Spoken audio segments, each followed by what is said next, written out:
That shiny golden orb finally spawned. Arata was ready to live his ultimate slayer fantasy right then. Yoink, his deadbeat dad snatched the loot right from under him, seeing only cold hard cash. Big bro Ryu tried to play hero, but their trash-tier father instantly yeeted him into the drywall. The old man pawned the legendary item to some shady guy named Takura for 30 million years past. Watching TV, the bros saw Japan's so-called savior flexing on the news with a familiar blue-ringed golden orb. They instantly spotted the stolen loot, because elemental golden orbs are completely one-of-a-kind drops in Japan. That was absolutely Arata's stolen power-up. Time to crash the VIP party and demand a refund. Ryu furiously demanded the stolen orb back. Takura played totally innocent until Ryu snapped, cornered the scammer, casually led them into a sketchy hidden back room. Plot twist, they had just walked straight into the most painfully obvious villain trap. A massive magic fissure was chilling inside. Click Takura bolted the door, leaving them locked in with disaster. Bam! The fissure blasted out a shadowy soul. Playing the ultimate big brother trope, Ryu shoved Arata completely away. Ryu's body glitched out. Spitting dramatic final words about believing in Arata, he morphed into a massive four-armed ogre. Cue the classic guilt trip. Arata sank into deep despair, but his main character energy refused to quit. Nope, not his fault. It was all on those greedy scumbags who continuously robbed him blind.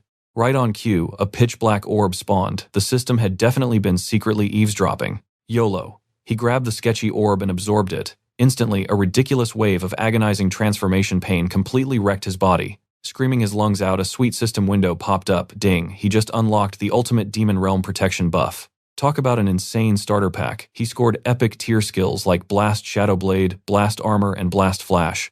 Outside, Takura was laughing like a cartoon villain. He smugly bragged about farming these two low levels for easy experience points. He kept yapping about his elite VIP status, calling the brothers absolute peasants who belonged in the dirt. He thought he cleared the stage, but spoiler alert, Arata was currently surviving a wildly overpowered, edgy demonic awakening. The lag finally ended. Arata realized he absorbed the orb's hack. But zero time to celebrate, his monstrous ogre bro came bulldozing right toward him. Smash! The attack nearly pancaked him, but Arata's newly upgraded agility auto-dodged the lethal hit with ridiculous ease. Holy speed boost, his body felt light as a feather, moving entirely on pure, overpowered survival instinct. Boom, a full-blown holographic HUD popped up, flashing his brand new level, wild stats, broken skills, and a shiny HP bar. He was completely clueless about this interface. Was he officially a slayer now, or just a system glitch? Skip the tutorial. His enraged brother came crashing back in for round 2. Arata screamed at max volume, desperately begging his brother to fight off the edgy dark energy corrupting his mind. He boldly declared it was finally his turn to be the hero. Arata stubbornly held his ground, and miraculously the beast slammed the brakes. The ogre shrieked in absolute frustration, then hilariously Kool-Aid manned its way straight through the solid brick wall. Arata's jaw dropped. That sudden retreat totally confirmed it. His brother's consciousness was still alive inside that hulking, rage-quitting monster body. Panic instantly set in. If the official Slayers spotted this loose boss monster, his brother was doomed. The current main quest was blatantly obvious. He had to hunt down his brother before the guild did. Crack another dimensional rift ripped open, vomiting out a horrifyingly ugly mob monster right into his personal space. The creature immediately lunged for a fatal skewer. Arata backflipped like a pro ninja, dodging a punch that completely vaporized the concrete floor. While he was busy analyzing the aggro whack, the monster's heavy tail landed a cheap shot. Yeet Arata was spectacularly launched, slamming violently into the wall. Searing pain flashed a massive warning sign. This mob was no joke. He needed to speedrun this ugly beast right now to save his bro. Ding. The light bulb went off. He still had those insanely overpowered new skills waiting in his inventory. Plus Blast Armor and BlastFlash. Even stuck at level 1, they easily beat fighting barehanded.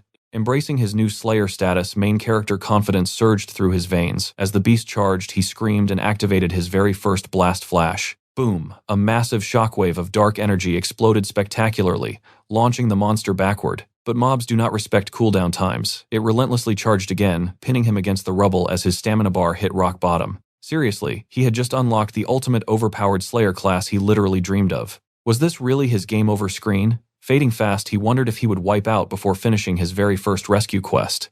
Right before the monster can chomp him, Arata hits the flow state, swirling in a menacing dark purple aura. His eyes snap open, burning with a terrifying bloodthirsty vampire glow. Bam! Random projectiles suddenly absolutely obliterate the monster, making it shriek in total agony. Arata blacks out. Waking up, he finds the giant monster completely dead, looking like a massive pincushion. Jaw dropped. Arata wonders if he seriously soloed that thing. He is completely clueless until the system dings level 3 reached. He realizes beating that boss forced a level up, meaning his squishy baseline stats just got a massive upgrade. But screw getting ripped, his only focus right now is tracking down his missing brother. Stumbling to his feet, he hobbles onto the street, looking absolutely wrecked. Takura crosses his mind, igniting a blazing fury. He is never forgiving that absolute jerk for this massive betrayal. Suddenly, his zero stamina catches up, and he hilariously faceplants directly onto the concrete. Meanwhile, Takura swaggers back, expecting 2 corpses, only to find a busted wall and absolute chaotic destruction everywhere. Takura practically drops his jaw. There is zero chance those weaklings should have escaped his supervillain clutches. Later, Arata wakes up from nostalgic brotherly dreams, blinking at a completely random, sterile, white infirmary ceiling. His last brain cell recalls hitting the Godo building and scrapping with that giant monster. Panic hits like a truck. His brother literally mutated into a monster and needs saving immediately. Arata tries bolting, but a terrifyingly strict nurse ambushes him with medical supplies, barking at him to stay put. Arata nervously stammers. The nurse sighs, revealing someone called in his super embarrassing roadside faceplant. She gestures wildly at the crazy battle damage he took fighting that terrifying beast. Arata completely forgot the pain, but her nagging successfully jolts his battered memory back online. Confused, Arata asks for his location. She casually replies, he is in a Slayer relief station. She smirks, used to noob Slayers who panic during their first raid and inevitably land in her hospital beds. Arata blinks in utter shock. Who the heck actually carried his heavy, unconscious body all the way here? The nurse advises our clueless main character to officially grab a fancy Slayer badge. She starts info-dumping the Sweet Guild perks, but Arata instantly interrupts. He urgently needs to be somewhere else. Activating Ultimate Mom mode, the nurse furiously shrieks that his broken body desperately needs mandatory bed rest. Arata obediently fakes lying down. The literal second she is gone, he sneaks straight to the exit. Eavesdropping, he overhears some random dudes gossiping about the crazy magic monster lurking near the Godo building. Arata internally panics. That targeted boss monster is 100% his poor, mutated brother. They mention a mystery slayer tagging along, stressing it will be a complete nightmare if the beast dives into a magic fissure. Cold sweat drops. The guild is actively hunting his brother down, and an execution is absolutely imminent. Time is ticking. He desperately needs to locate his sibling before the pros do. The nurse marches back only to find her stubborn patient hilariously ninja vanished through the window. Sprinting down the streets, Arata is practically sweating bullets that his brother will get permanently deleted. Remembering their gossip, he deduces his monster brother might actually be stuck inside a dangerous magic fissure. Left with zero options, Arata decides to crazily speedrun every single magic fissure in the entire zone. Suddenly his phone blares, an emergency alert, a new fissure just spawned in the Asagi area civilians run. Perfect comedic timing. He sprints to the glowing crack, only to realize it is a super weak bronze rank portal. He spots a security barrier, meaning the annoying official association guys already cordoned off the area. Luckily, absolutely zero sweaty slayers have logged in yet.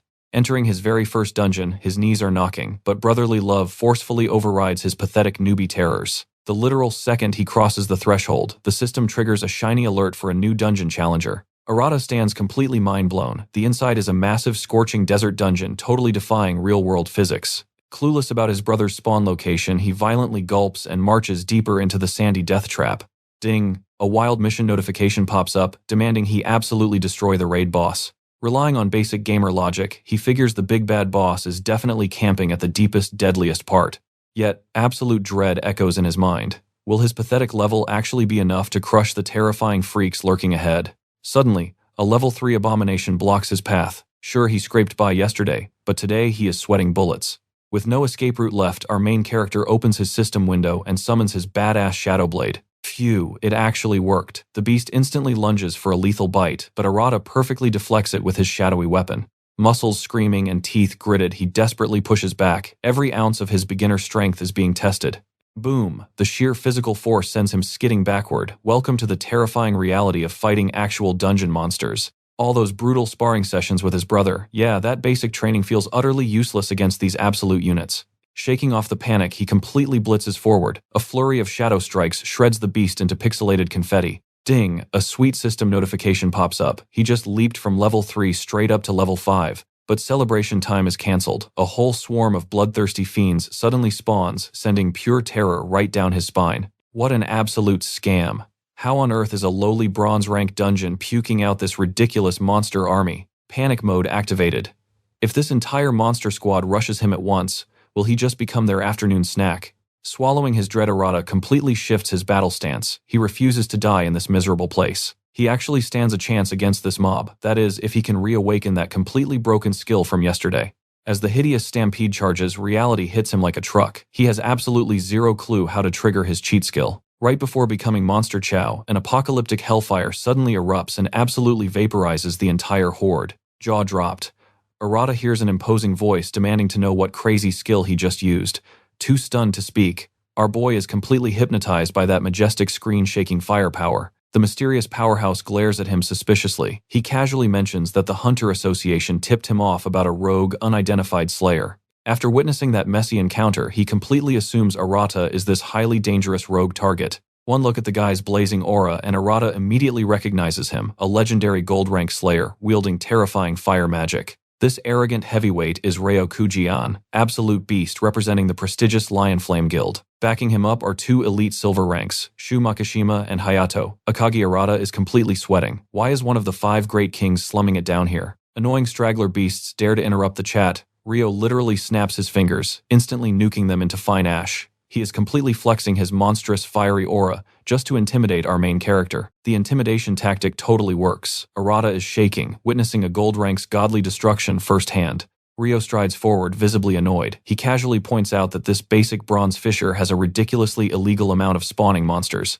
Pointing at that shadowy blade, Ryo demands to know what weird attribute Arata possesses. That harsh interrogation catches him totally off guard. Honestly, Arata is clueless about his own power. He just knows his shadowy ability completely defies the 5 standard elemental laws beyond that utter mystery. Ryo squints his eyes suspiciously. He boldly declares that Arata is an absolute weirdo using bootleg magic. Wearing a terrifyingly stern glare, Ryo violently demands his true motive inside this dungeon. Panic sets in. If he mentions his wanted brother, he becomes an instant subjugation target. Playing dumb, Arata boldly ignores the scary king and casually tries walking away. He spins around awkwardly, thanking Ryo for the save before totally speed-walking away. In this world, awakening orbs act like deep prayers. They literally resonate with your soul to grant a perfectly matching elemental attribute. That is standard hunter logic, but Ryo senses absolutely zero normal elemental energy coming from Arata. Boom, Ryo blocks his path. The fiery king proudly announces he finally caught the infamous irregular slayer they were hunting.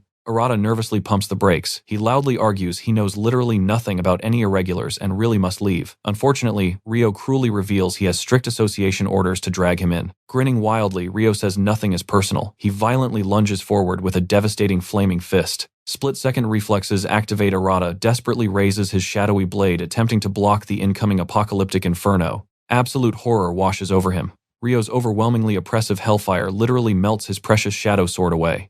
Even the fiery king blinks in surprise. Panicking, Arata frantically backflips away to escape the blistering heat zone. But Ryo is just getting warmed up. He orders his lackeys to stand down completely, enjoying this unexpectedly thrilling game of cat and mouse. The elite lackeys nod obediently. Honestly, they are terrified of becoming collateral ash if their boss actually gets serious against this poor kid. Zero hesitation, the crazed king instantly summons a fresh barrage of blazing meteors right at Arata.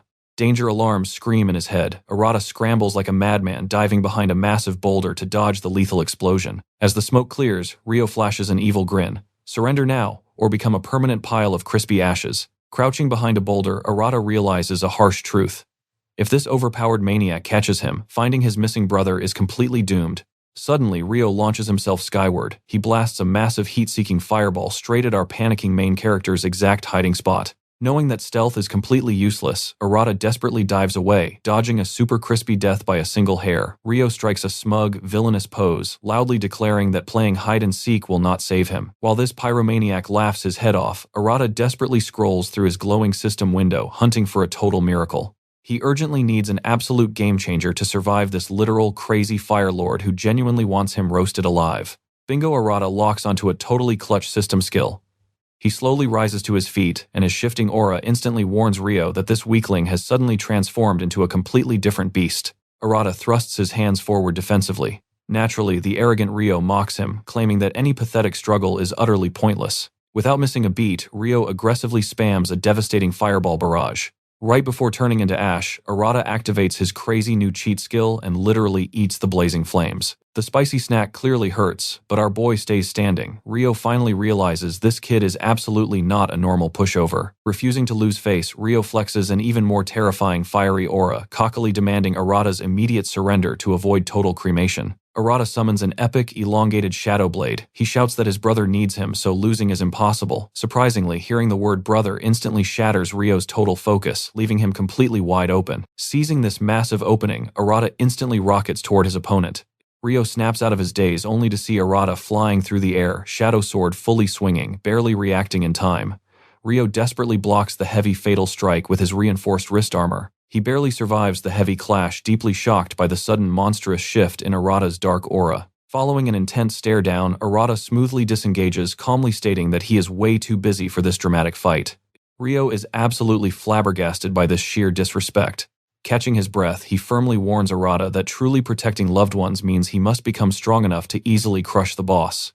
Arata blinks in sheer confusion, totally baffled that this psycho is giving genuine life advice. Dropping his arrogant act, Rio honestly urges the kid to grind levels faster, warning that reckless stunts will just get him burnt out and completely killed. Arata flashes a cheeky grin, shouting his thanks before totally sprinting away. Left behind, Rio watches him disappear, smiling warmly like a surprisingly proud anime mentor. His panting lackeys rush over to report a successful monster wipeout, but Rio completely ignores them, happily muttering that Arata has an incredibly fiery, unstoppable spirit. His underlings freeze in pure terror, utterly bewildered to see their normally terrifying boss actually smiling like he just won the lottery. Meanwhile, back at the fancy Navy Guild, alarm bells furiously ring for another dangerous dimensional fissure. The sharp-eyed guildmaster instantly dispatches her elite silver-tier slayer Aoi Ichika to absolutely dominate the disaster zone. While normal hunters dread these lethal portals, Ichika literally vibrates with sheer chaotic battle lust, practically drooling for action. Later, Arata violently gets booted from the dungeon after someone suddenly one-shots the boss. He instantly bets his entire wallet that Rio did it. Despite turning the entire monster-infested zone completely upside down, he tragically found absolutely zero clues about his missing brother anywhere. Staring at a flashy street television, Arata catches a massive breaking news alert, begging citizens to immediately report any magical beast sightings. Watching the useless broadcast, our solo leveling hero accepts a harsh reality. The authorities are completely clueless, so he must become a one-man army. Ping a blaring phone alert announces a brand new magical rift tearing open in District 4.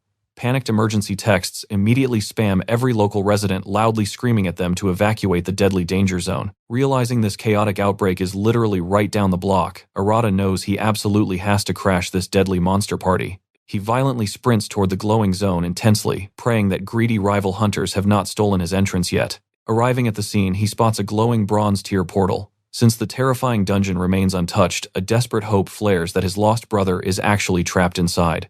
Just as he confidently steps toward the swirling vortex, two incredibly arrogant goons from the Navy Guild magically block his path. The cocky duo boldly declare the portal strictly off-limits. The awkward tension instantly skyrockets when these huge snobs notice Arata totally lacks an official hunter badge. Instantly switching to maximum bully mode, they ruthlessly mock him as a pathetic guildless rookie who completely sucks at life. They laughingly brand him a basic unranked slayer, basically the lowest absolute trash tier in a ruthless world, ruled by elite gold-ranked powerhouses.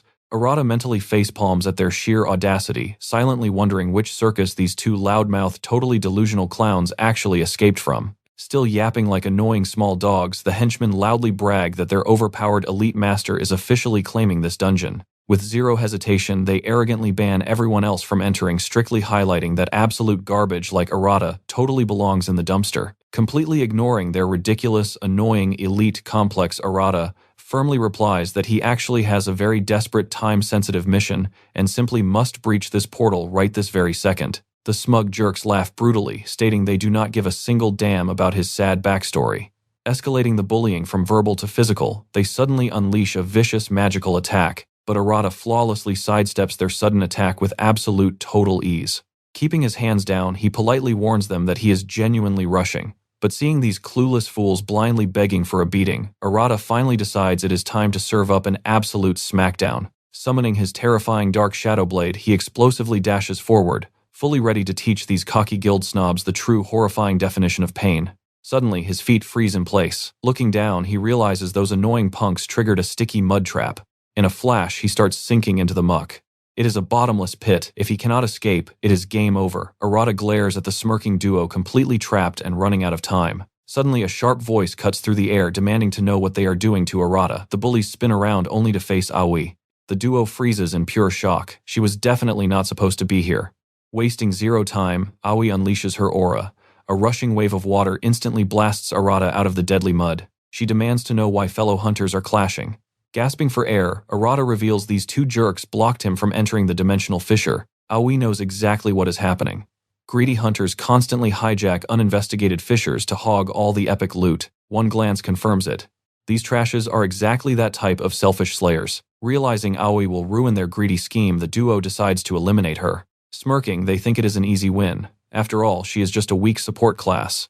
They ruthlessly unleash a deadly ice barrage, but Aoi instantly summons a brilliant mana barrier shielding them both. Deflecting the chilling blast, Aoi locks eyes with Arata. You fight them and I will cast the buffs. Arata panics. He has absolutely zero player versus player combat experience. With zero options left, he clenches his fists. Smiling Aoi chants her divine support skill, Merlin Schnell. Insane power violently surges through Arata. His heavy limbs suddenly feel lighter than a feather. Aoi promises his stats are boosted beyond limits. He just needs to smash those punks while she maintains the insane buffs. Fired up, Arata charges forward, moving at a terrifying, blinding speed. The bullies gasp in sheer horror. Before they even blink, Arata cleanly strikes them with his Slayer Blade. A single flash of steel drops them completely. Amazingly, Arata feels zero recoil from that explosive attack. Glancing at his system window, his combat stats have absolutely skyrocketed. Did you slice them open? Aoi shrieks. But Arata smirks, revealing he only used the blunt back of his blade. Sighing in massive relief, Aoi scowls. These guild trashes are completely ruining her faction's holy reputation. Spotting the shiny Water Slayer badge on her chest, Arata realizes she shares Takura's guild. Exchanging names, Aoi actually praises his hidden combat potential. Suddenly, pathetic groaning interrupts their sweet victory chat. The bruised bullies scramble away like cowards. Fleeing, they accidentally drop their master's name, Takura.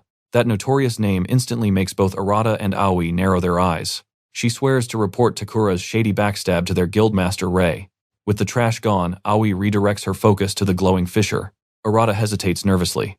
But Aoi winks, promising their mighty guild reinforcements are already en route. Armed with Guildmaster Rei's official permission, she boldly offers to form a temporary party. Arata tilts his head in utter confusion. Aoi gravely explains that low-rank dungeons have been spawning deadly abnormal mutations recently. Plus, she is an elite support class player. Remembering her ridiculously overpowered buff, Arata formally bows in gratitude. Smiling brightly, Aoi extends her hand for a dungeon raid alliance. Declining such an epic carry is impossible. Arata firmly shakes her hand. Hearts pounding with hunting thrill, the newly formed duo steps straight into the swirling portal. Crossing the threshold, Arata gasps. Unlike before, this dungeon is a terrifying pitch-black monstrous cavern. Aoi calmly explains that every single gate leads to an unpredictable, chaotic alternate dimension. Dungeon layouts are total RNG. Aoi warns him to stay frosty and Arata grips his weapon tightly. Venturing deeper, the eerie silence is deafening. Zero monsters in sight, and absolutely no trace of his missing big brother. Honestly, finding him instantly would be too easy. But grinding alongside an overpowered silver-ranked hunter, it is the ultimate chance to master combat skills and farm crazy experience points. Suddenly, a vicious level 5 goblin blocks their path, drooling for a fresh human blood feast. Arata sharply remembers violently struggling against these green bastards just yesterday. Despite being bottom-tier trash mobs, they are lethal. Without hesitating, Arata blitzes forward, cleanly decapitating the foul beast. Arata barely flashes a victorious smirk before a horrifying screech echoes. An entire bloodthirsty goblin horde suddenly swarms them. A cold sweat breaks out on Arata's face. Facing an entire sea of green monsters, he seriously questions his own survival skills. Bam Aoi hits him with a massive stat boost. Flashing a confident smirk from the back line, she playfully orders him to absolutely wreck them. Challenge accepted, Arata charges in like a madman, slicing through the goblin horde like butter. Ding system alert. Clearing the mob instantly bumps his status from level 5 to 6. Aoi gives him a thumbs up. She brags that with her god-tier support, trashing bronze-rank mobs is a total walk in the park. Feeling absolute power coursing through his veins, Arata totally agrees. Aoi proudly puffs out her chest, claiming her title as their guild's ultimate backline carry. Suddenly, a massive killing intent spikes. Arata's eyes widen in sheer panic, screaming for his sunbae to watch her back. A sneaky goblin leaps in for a lethal strike, but Clang Aoi's magical barrier tanks the heavy blow effortlessly. Oh, now she is mad. Aoi spins around with blazing fury, absolutely nuking the pathetic monster into orbit. Arata's jaw literally drops, chaining multiple high-tier skills in split seconds. Her veteran battle experience is completely off the charts. Not only is her movement completely untouchable, but her allied support capabilities are insanely overpowered. Catching him completely zoning out, Aoi playfully snaps him back to reality. There is zero time to daydream in a dungeon. She is practically his goddess now. Arata vows to grind aggressively, confessing his ultimate goal to become an unstoppable shield for others just like her. Flashing a sweet smile, Aoi praises his incredibly noble ambition. But touching moments must wait. Aoi points to the creeping shadows.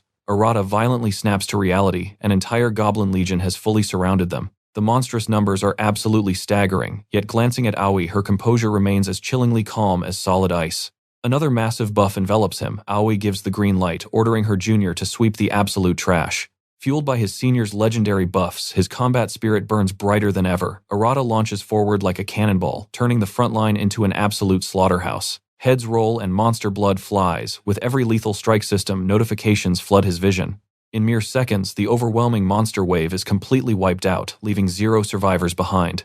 Ding ding ding. His jaw hits the floor as his status absolutely skyrockets from level 6 straight to 10. Level 10 milestone reached. New active skill unlocked, Blast Cannon, but his hype instantly shatters as a second infinitely worse monster wave suddenly spawns. The sheer scale of this new army radiates a terrifying aura that completely freezes his blood. Aoi barks a tactical command. Their only path to survival is a devastating preemptive strike. Sweating drops, Aoi questions his bizarre skill set. Can he launch an area attack? Because close combat means instant absolute death right now. Wait a minute, ranged attack. Arata's eyes suddenly spark as he remembers his freshly acquired blast cannon. This is literally the perfect counter. Locking onto the enemy coordinates, he viciously unleashes his brand new technique. Boom! A blinding shockwave erupts from his palm, instantly vaporizing the front row of ugly monsters. But he is just getting started. Spamming his new ultimate, he mercilessly reduces the entire goblin army into floating dust. Aoi tosses him an incredibly proud smirk. Arata's chest swells with pride, thrilled he finally carried his weight like a true hunter. Time for the main event. Aoi points toward the dungeon core, and Arata confidently nods in agreement. Ding, level 12 achieved. Reaching the sinister dungeon depths, Aoi's sharp senses suddenly flare. The boss is lurking right ahead. She desperately warns him to stay frosty. Rookie panic kicks in heavily, but looking at his sunbae, his burning desire to protect her completely overrides his fear. The shadows part, revealing an absolute nightmare. A terrifying level 15 ogre sits upon its dark throne. The colossal beast rises, growling an ancient demonic chant. Not that our boy speaks fluent monster anyway. Crackle, devastating lightning violently erupts from its staff. Aoi steps forward, fearlessly claiming this magical bombardment as her target. Deploying her absolute defense, her magical barrier absorbs the shock, but the sheer force brutally slams her straight into the dirt. Coughing up dust, Aoi is completely stunned. This ridiculous firepower totally violates bronze rank dungeon scaling. Another massive thunderbolt streaks down. Aoi yells that closing the distance is absolutely impossible under this relentless heavy fire. Changing tactics, she promises to tank the deadly incoming barrage, leaving the ultimate counterstrike entirely to him. Her defensive barrier is dangerously cracking, yet she fiercely orders him to completely ignore her struggling limits. Being carried is no longer an option. Furious at his own weakness, Arata boldly dashes straight at the thunder-spamming ogre. Sliding into the perfect blind spot, he aims his palm high and screams as he channels his explosive blast cannon. Boom! A direct hit absolutely shatters the demonic staff. The boss's overpowered range advantage is completely nullified. Aoi cheers at the epic move, but the furious boss refuses to quit, hurling its shattered weapon straight at Arata. Caught completely off guard by the lightning-fast projectile, Arata is left totally exposed to the brutal strike. He desperately attempts to dodge, but his instincts scream it is too late.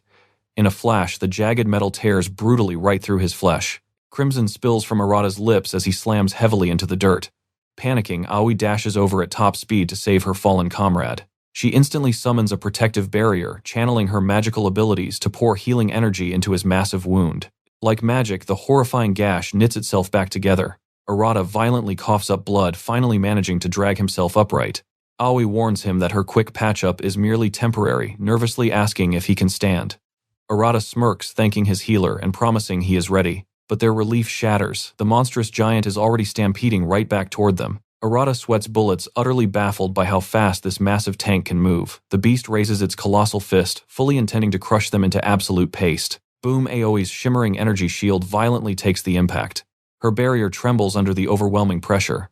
Sweating, Arata realizes their doom is guaranteed unless they slaughter this absolute unit right now. Sharpening his focus, our hero spots a vital flaw. A tiny gap exists right at the monster's thick, unarmored neck. One clean strike there means absolute victory. Trusting his partner, Aoi desperately distracts the giant while Arata stealthily maneuvers for the ultimate kill shot. But this boss is not totally brainless. It detects the creeping threat, instantly locking its terrifying death glare right onto Arata. The monster unleashes a lethal hook, but in that millisecond before impact, Arata sees the golden opening at its exposed throat. Bam! His energy blast strikes true. The colossal giant crashes down to its knees as Aoi wildly screams for him to deliver the final judgment. Refusing to be dead weight any longer, Arata fiercely summons his shadowy blade, his eyes blazing with absolute unyielding resolve. Not wanting to miss the fun, Aoi blasts him with a massive sparkling cascade of supreme magical buffs. A confident smirk crosses his face as the raw power surges.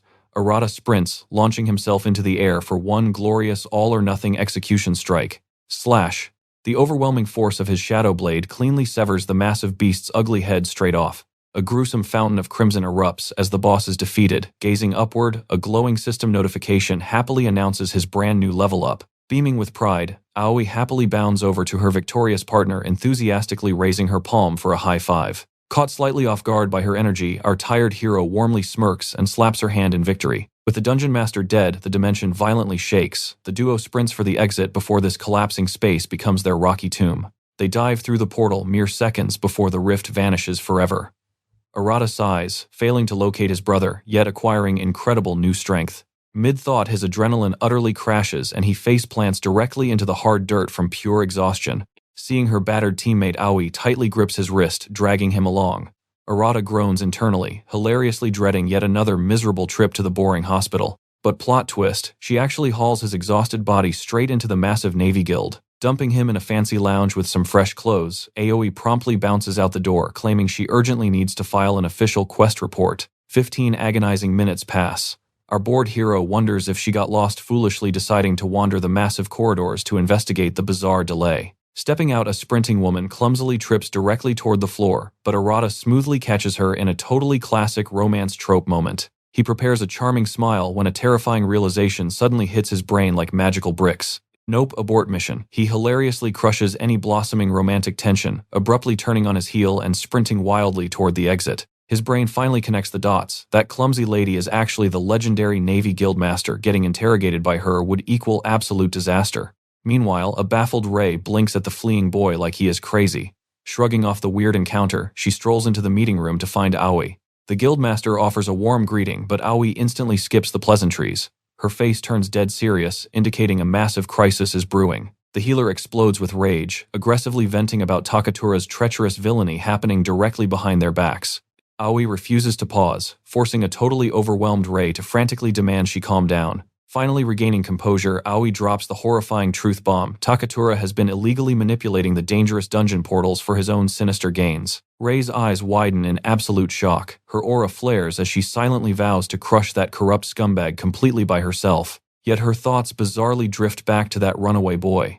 Meanwhile, next morning, Arata is sweating bullets, praying desperately that the scary boss lady suspected nothing. Strolling down a shady street, chaos suddenly erupts. He spots amateur hunters desperately fighting a terrifying monster while shielding a terrified little child. The horrible beast is a massive, two-headed nightmare wielding catastrophic firepower. But our hero shows zero hesitation, exploding straight toward the roaring demonic beast. Closing the distance instantly, Arata cloaks his fist in swirling shadow energy, ruthlessly shattering the beast's fiery inferno attack. The Guardian Slayer drops his jaw in pure shock. Is this overpowered freak actually a registered hunter? Classic Arata. Never ignoring free experience points, he casually summons his pitch-black Shadow Blade.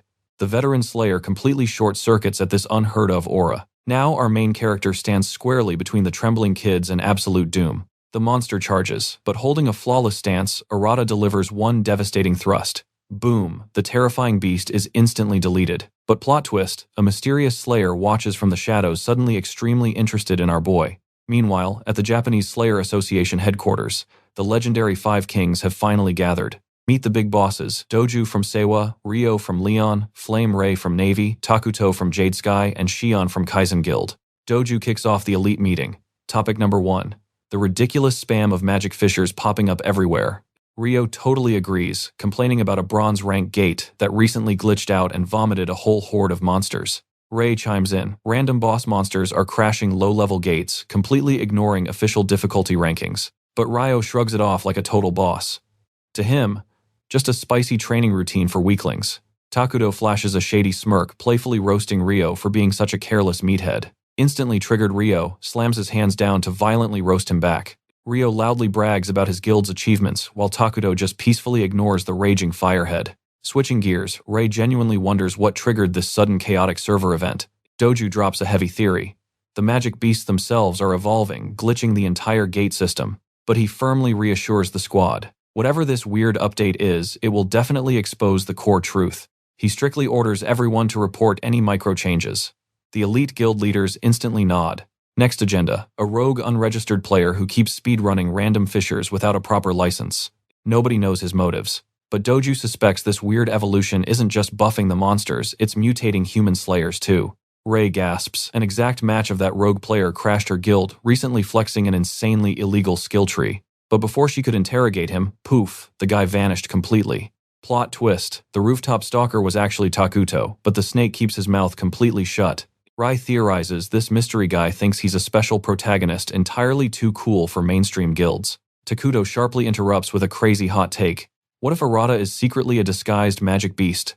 Ryo instantly shuts that nonsense down, furiously defending our boy Arata.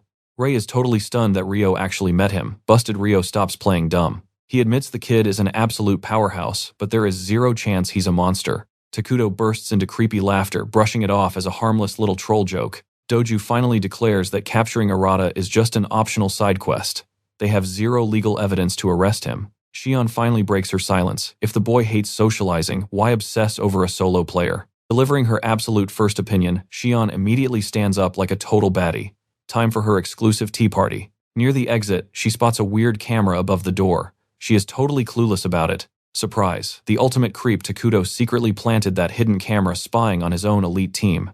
Analyzing the footage, Takuto realizes our main character seriously spooks the other kings. His greedy brain clicks. Kidnapping Arata equals a massive boost in his own association ranking. It is the perfect combo. End the anomaly, gain absolute authority. But first, he needs premium intel. Connecting the dots, he realizes Arata unlocked a holy light cheat skill, while his sibling suffered a monstrous transformation. Armed with this juicy lore, Takuto easily calculates our hero's exact next spawn location. Smirking like a true villain, he leaves his seat. Time to delete Arata before things escalate. Cut to the streets. Ordinary civilians are sprinting away from a fissure, but Arata recklessly dives straight in. Right at the entrance, a fully armored Takuto perfectly blocks his path, flashing an incredibly punchable smirk. He sarcastically applauds Arata's desperate survival instincts. But playtime is over, he is getting dragged to headquarters. He demands total obedience. Instead, an enraged Arata fiercely screams at the elite boss to back off. Hitting the ultimate low blow, Takuto viciously mocks Arata about his beloved brother's tragic monster mutation. Takura cackles right in Arata's face, casually dropping the ultimate villain line he is going to slaughter his brother. Pure, unadulterated rage completely consumes Arata. He unleashes his burst cannon, but Takura just yawns. With one arrogant shot, the Golden Slayer effortlessly swallows the destructive attack completely. Arata's jaw drops, but backing down, not in his vocabulary, he instantly summons his blazing Shadow Blade. He charges in like a madman, but the speed gap is laughable. Takura instantly counters, firing a massive long-range blast to devour him. Arata desperately crosses his heavy sword to block the incoming doom. But spoiler alert, it completely overwhelms him. The sheer force flings him into the dirt like an absolute ragdoll. Takura immediately starts trash-talking. He mocks Arata, saying his unknown power might be a rare shiny, but its actual damage output is absolute garbage. Coughing up dirt, Arata scrambles back up. He is totally bewildered. Didn't he just grind levels for his burst cannon and shadow blade? The terrifying reality sinks in. Is beating a golden rank slayer truly impossible for a rookie? Yet powered by pure stubbornness, Arata forces himself up. Even the smug Takura blinks in surprise that the kid's health has not hit zero. Time for a retreat. Nope, Arata casts Soot Darkness, plunging the battlefield into pitch-black smoke. Takura just stands there like a bored boss monster, assuming it is just a pathetic low-level smokescreen. He wonders what this circus trick is until a lethal shadow blade suddenly materializes right at his throat. The boss actually flinches. Takura frantically deflects the ambush, furiously swatting away follow-up strikes. As the smoke thins, guess who is sprinting straight at him? Arata almost claims his head, but Takura lazily parries the fatal blow. Game over for you, Arata roars, but Takura just laughs, bragging that his epic scaling will not stop until he crowns himself as one of the 5 kings. Oh, and his side quests, casually hijacking the Navy Guild and becoming the supreme dictator of the association.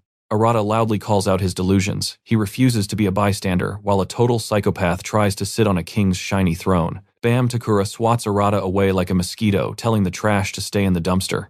The villain finally draws his legendary ice blade, gleefully announcing Arata is today's sacrifice. My sword is a masterpiece, yours is trash, Takura sneers, but Arata spits blood and drops a lore bomb that overpowered orb originally belongs to him. If this absolute thief had not snatched that orb, Arata's big brother would still be happily human. The trauma triggers an awakening. A terrifying dark aura explodes from Arata as his fury toward the architect of his suffering hits absolute maximum. Fueled by sheer vengeance, Arata launches a blindingly fast slash, hitting an impenetrable defense. Takura raises an eyebrow at the sudden power spike. Cute buff, but still absolute fodder against a true top tier. Shoving the rookie back, Takura decides playtime is officially over. He instantly casts his ultimate crowd control skill, the dreaded Ice Emperor's Prison. Flash freeze. The battlefield turns into a glacial nightmare, locking Arata in solid ice. Movement speed reduced to 0. Takura cruelly spawns a barrage of lethal icicles. Unable to dodge, Arata takes the full combo and instantly blacks out. Classic villain move. Takura actually laughs at the unconscious boy, roasting him for fainting from a mere basic attack. He points his frozen blade at Arata's neck, ready to execute him and feed the association a beautifully crafted lie. But just as the executioner's sword falls, a rogue ice blast slams into Takura, canceling his attack entirely. Talk about an epic plot twist. He whips around only to find Rei and Aoi glaring at him in disgust. Rei sighs at his messy behavior, questioning his daytime street brawling.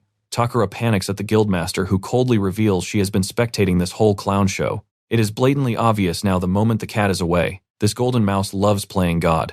Takura stammers out a pathetic excuse, claiming Arata is an irregular, but Rei instantly shuts him down. That is absolutely no excuse for public bullying. While the adults argue, Aoi rushes to rescue the battered main character. Through half-open eyes, Arata spots the famous guild powerhouse. Aoi activates a sweet healing skill, bathing his wounds in warm light. Arata blinks awake, utterly shocked to find an angel beside him. He stubbornly tries moving, but Aoi scolds him like a strict nurse. His fresh wounds will reopen. Searing hatred still burning, Arata screams a dramatic vow of absolute unforgiveness, and then he immediately passes out from sheer exhaustion. Realizing he is losing control, Takura threatens the girls. If they adopt this stray kid, they are officially declaring war on the entire association. Rei smirks, dropping a truth bomb. The association has not filed an arrest order yet. Exploiting the legal loophole, she loudly claims dibs. She is taking Arata into official Navy Guild custody for strict surveillance. Takura opens his mouth to protest, but Rei hits him with an aura of absolute authority. She and Aoi are officially his new guardians. Desperate, Takura flexes his shiny status, reminding her that they are both golden tier elites. When Rei raises an eyebrow, he shamelessly pitches a guild merger. He plans to fully support the guild using his wealthy Goto Corporation. Stay back, Rei orders, establishing an icy boundary. Takura angrily retreats arrogantly, claiming she will come crawling back once she witnesses his true greatness. Completely repulsed by the guy, Rei instructs Aoi to rush Arata straight to the medical bay, promising to follow right behind them. Slowly, Arata regains consciousness inside the Navy Guild's sleek facility. He attempts to bolt, but Aoi shoves him back down. Not so fast, she warns. You owe me some major answers. Suddenly, Aoi gets anxious. Something feels entirely wrong because Rei still hasn't arrived. Ordering him to stay put, Aoi sprints down the corridor. Hilariously, she discovers the almighty Rei wandering aimlessly, totally lost, looking for the medical room. Exasperated, Aoi yanks her senior's hand, scolding her terrible sense of direction. It is comical, an overwhelmingly powerful top-tier hunter, yet absolutely utterly defeated by basic navigation. Back in the room, the interrogation begins. Aoi demands to know why Arata previously ditched their guild, and what sparked the fierce clash against Takura. As Arata nervously stammers, Rei steps in, offering absolute protection if he finally officially joins their ranks. With countless perks on the table, she seriously questions his stubborn refusal to sign up. Met with awkward silence, Rei sighs. She firmly states he will be monitored regardless, but promises the guild will not ever micromanage his personal freedom. Laying her cards out, Rei gently asks if he is finally ready to confess. He almost speaks but clamps his mouth shut. One wrong word could tragically expose his beloved brother to deadly hunter world dangers. Sensing his massive internal struggle, Rei graciously retreats. Clapping her hands, she cheerfully announces it is time for a much-needed change of scenery. Arata blinks in utter confusion, while Aoi literally cheers in excitement. Fast forward to dinner time, Arata sits dumbfounded at a cozy restaurant.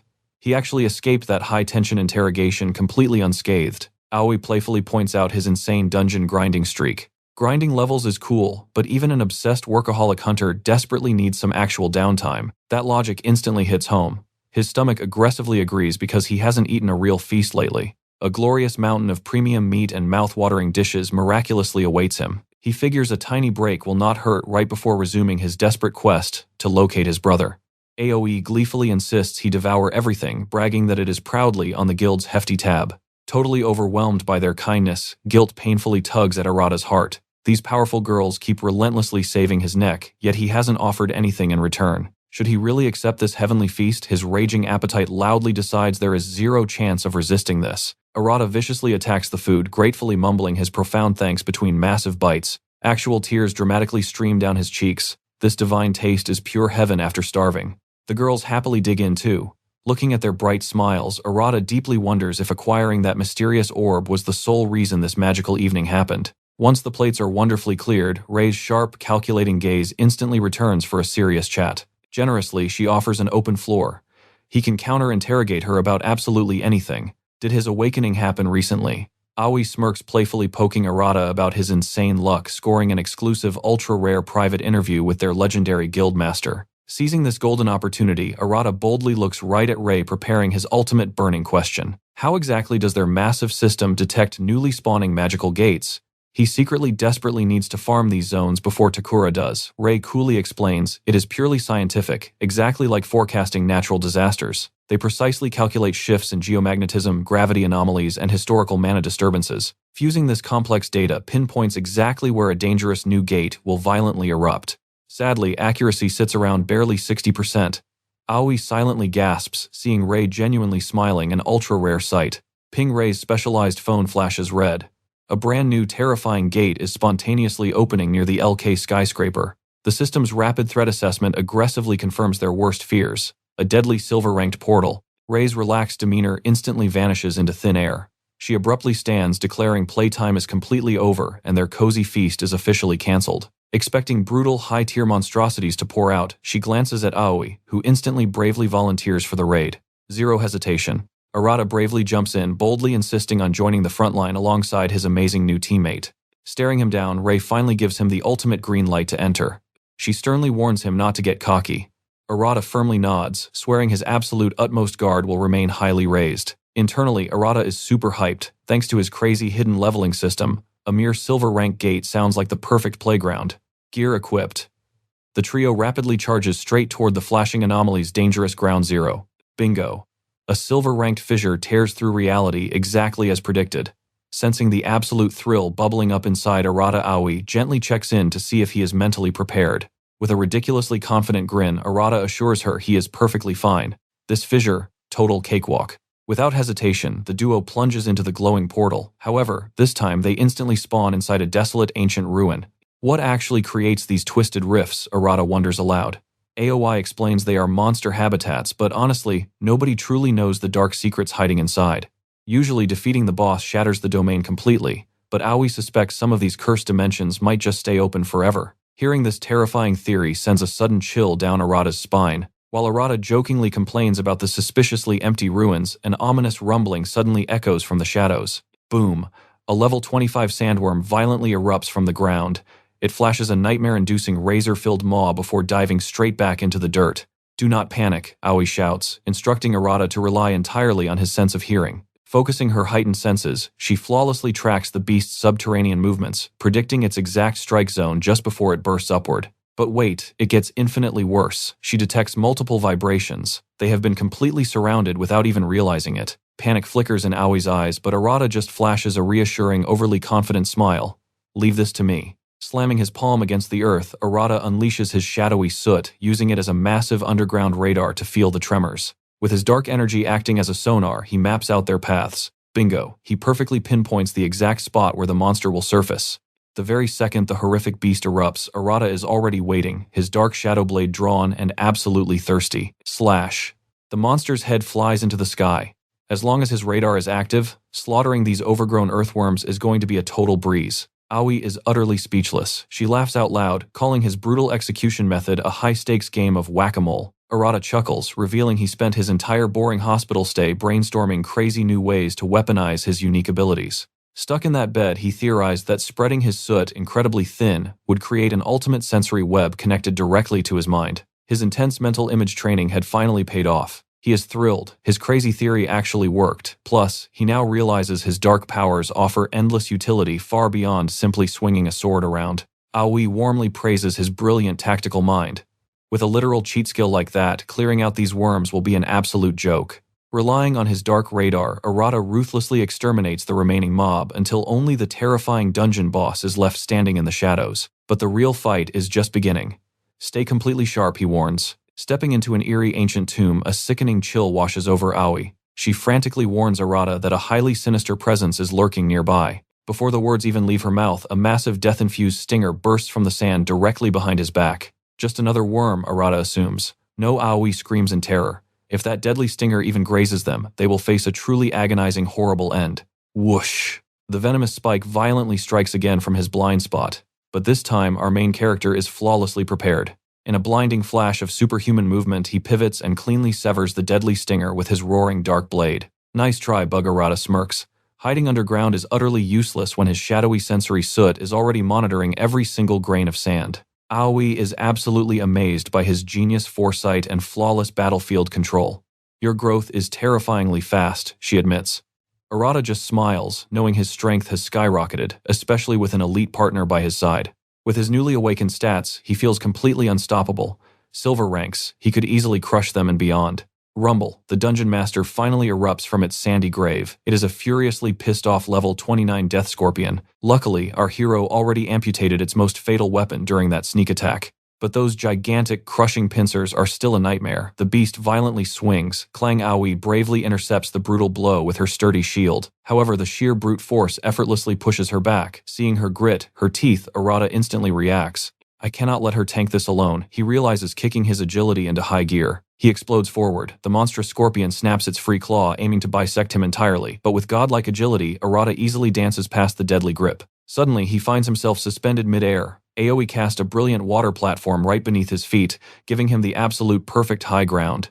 Finish it now, she screams, setting him up for the ultimate gravity-defying counterattack against the armored titan. Thanks for the boost, he launches off the magical water step like a rocket slash. The boss is instantly decapitated, raining glowing green blood everywhere. Phew, Aoi rushes over her face, lighting up with absolute relief now that the terrifying giant bug is finally dead. Arata lets out a tired sigh of total victory. Awesome job, now we can finally get out of here and head home. Wait, Aoi freezes, a cold sweat dropping down her face.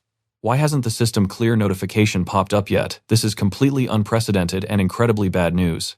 Boss down, game over, right? The fissure should be closing up by now. Nope, not happening. Arata finally picks up on what Aoi is hinting at. He turns to her. Is there any chance a fissure just stays open? Suddenly, a spine-chilling aura hits Arata. A creepy voice echoes from right beside them. Long ears, dark purple aura leaking everywhere. A total edgelord demon. He actually claps, calling their beatdown a fun show. Arata and Aoi are completely stunned. A magic beast. But they just nuked the boss. The craziest part, this beast can actually speak. The creep brags about using monsters as giant action figures. The truth hits Aoi like a truck. He was pulling the scorpion strings all along, a puppet master beast, totally unheard of. Feeling flexy, the demon decides to put on a terrifying live demonstration. With glowing power, he revives the scattered scorpion claws. He commands the chopped-up bug to fight until the end. Arata sweats. This absolute menace can pilot monsters even when they are chopped into bite-sized pieces. The zombie bug charges, panicking. They spam long-range attacks to completely vaporize the leftover pieces. The edgelord yawns at the pathetic display. He smirks, offering to make them his new favorite toys instead. Aoi gulps hard. Just what kind of overpowered freak show have they stumbled into? Snap. The creep rips open a brand new fissure. He casually invites them inside, promising a royal welcome. Arata's jaw drops. A fissure. Inside a freaking fissure. Are you kidding me? Arata realizes this hacker is hijacking dungeons. Aoi points at the terrifying portal. That is definitely the final boss room. The dark energy leaking out is way spicier than any dungeon they have seen before. But Aoi does the math. To clear the original dungeon, they have to dive in and permanently delete this puppet master. The tutorial is officially over. The real nightmare begins now. Sweating bullets, the duo steps into the dark abyss. Inside looks like a whole evil castle. Arata wonders if this crazy place connects straight back to Earth. But little do they know, deadly eyes watch them from above. Whoosh. A magic beast drops from above, swinging a massive blade straight for Arata's neck. Not today. Arata spins with perfect timing, firing a point-blank cannon blast that blows a literal donut hole through the monster. Then the real panic sets in. They are completely surrounded by a massive mob of boss-class monsters, all mind-controlled. Arata scoffs. Seriously, how completely shameless can this guy get with his stolen army? Aoi stays cool, telling Arata they might actually have the firepower to mow them all down. Arata draws his blade and starts slicing, but they swarm like an endless tidal wave. Panting for breath, they realize farming mobs is useless. They need to skip the small fry and aim straight for the boss. Aoi spots the target. They blitz forward like madmen, leaving a furious stampede of puppets raging behind them. They finally crash the throne room, where the smug demon is casually waiting for them. But the boss is not alone. 2 hulking nightmare knights flank him, carrying swords that belong in an anime convention. The demon chuckles. Breaking his toys was cute, but his storage box is still packed with plenty more overpowered pets. Aoi glares right back.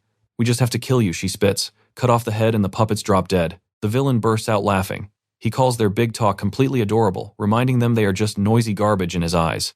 Arata demands to know why he is hoarding a whole monster zoo. The demons answer, because it is hilarious. Stripping others of their free will and playing puppet master, to him it is the absolute peak of entertainment. He admits humans are exactly the same. He wants to add them to his creepy collection, classic villain logic, the strong eat the weak. Taking a deep breath, Arata drops the million-dollar question. Is there any possible way to turn a mutated magic beast back into a human? Aoi's eyes go wide at the sudden lore drop. The demon instantly connects the dots. Arata is desperately trying to save someone. Arata snarls, repeating the question. The edgelord smirks, teasing that he might drop a spoiler if Arata can actually defeat him first. Boom, the demon finally activates his terrifying cheat skill, absolute blood manipulation. Needles of crimson blood launch at Arata like a machine gun. He barely blocks the barrage, but a few brutal shots tear into his flesh. While he is staggered a nightmare, Knight teleports right into his blind spot. The giant sword swings for the kill, but Aoi clutches the save just in time. Aoi summons a shimmering barrier. She completely blocks the Knight's deadly strike to protect Arata, but that single move drains her completely. Arata rushes to her side, but she forces a smile, claiming she is perfectly fine, despite looking like death. Coughing, Aoi pushes him forward. She tells him to smash the boss demon, leaving the annoying knights to her. Swearing to crush the monster, Arata explodes forward. His eyes burn with absolute resolve. He absolutely refuses to let Aoi suffer another scratch. Aoi quickly casts a self-healing art. She just needs enough strength to stall these armored freaks and eventually back up Arata. She calculates her odds. To survive, she must obliterate these metal beasts in one single strike. There is only one desperate method left.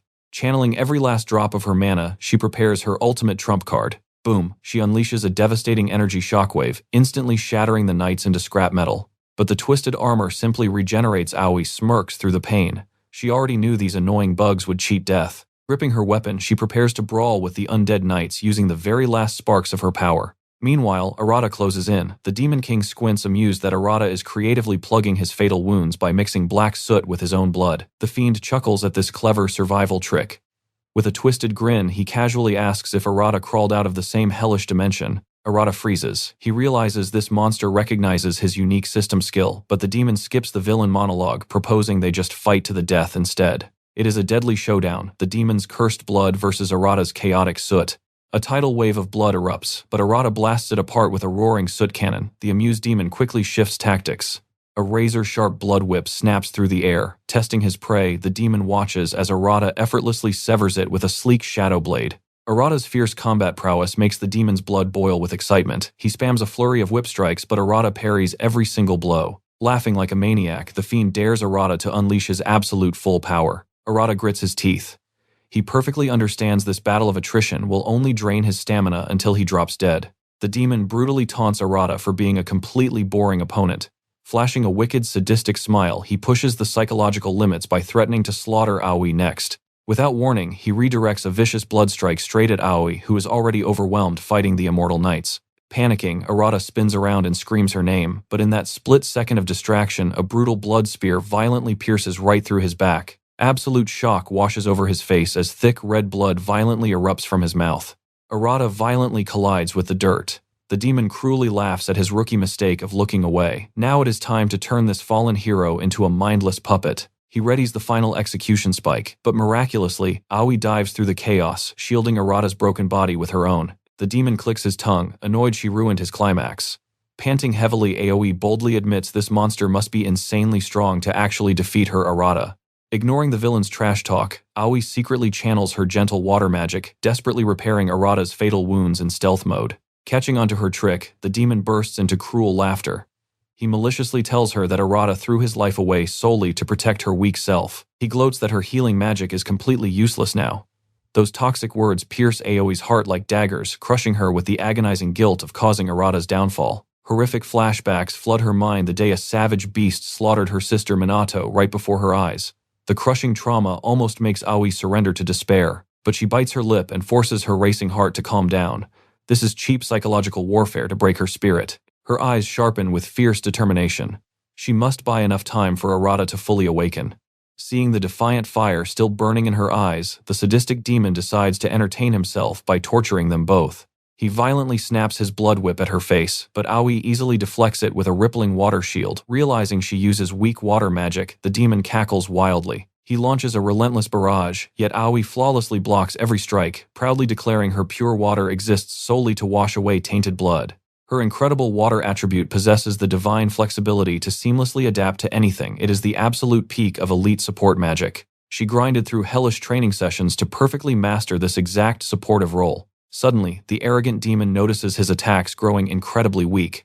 Aoi is brilliantly diluting his cursed blood with her purifying water, but the psycho villain simply shrugs it off, deciding he will just flood the battlefield with more blood. Aoi sweats, knowing this insane monster's stamina will eventually crush her defenses. Right at that desperate moment, Arata awakens. Without skipping a beat, Aoi tosses him a concentrated water bubble. She urgently yells at him to infuse the pure water into his dark soot and completely flip the script. Arata instantly synchronizes their powers. The demon sneers arrogantly, declaring that such a pathetic combo magic will never scratch his absolute superiority. The fiend hurls his deadly blood whip for the killing blow, but this time an unstoppable torrent of water-infused soot collides head-on. The upgraded soot completely devours the cursed blood. He underestimated water's terrifying ability to exponentially amplify raw damage. Smiling, Aoi gracefully steps back, trusting her vanguard to finish the raid.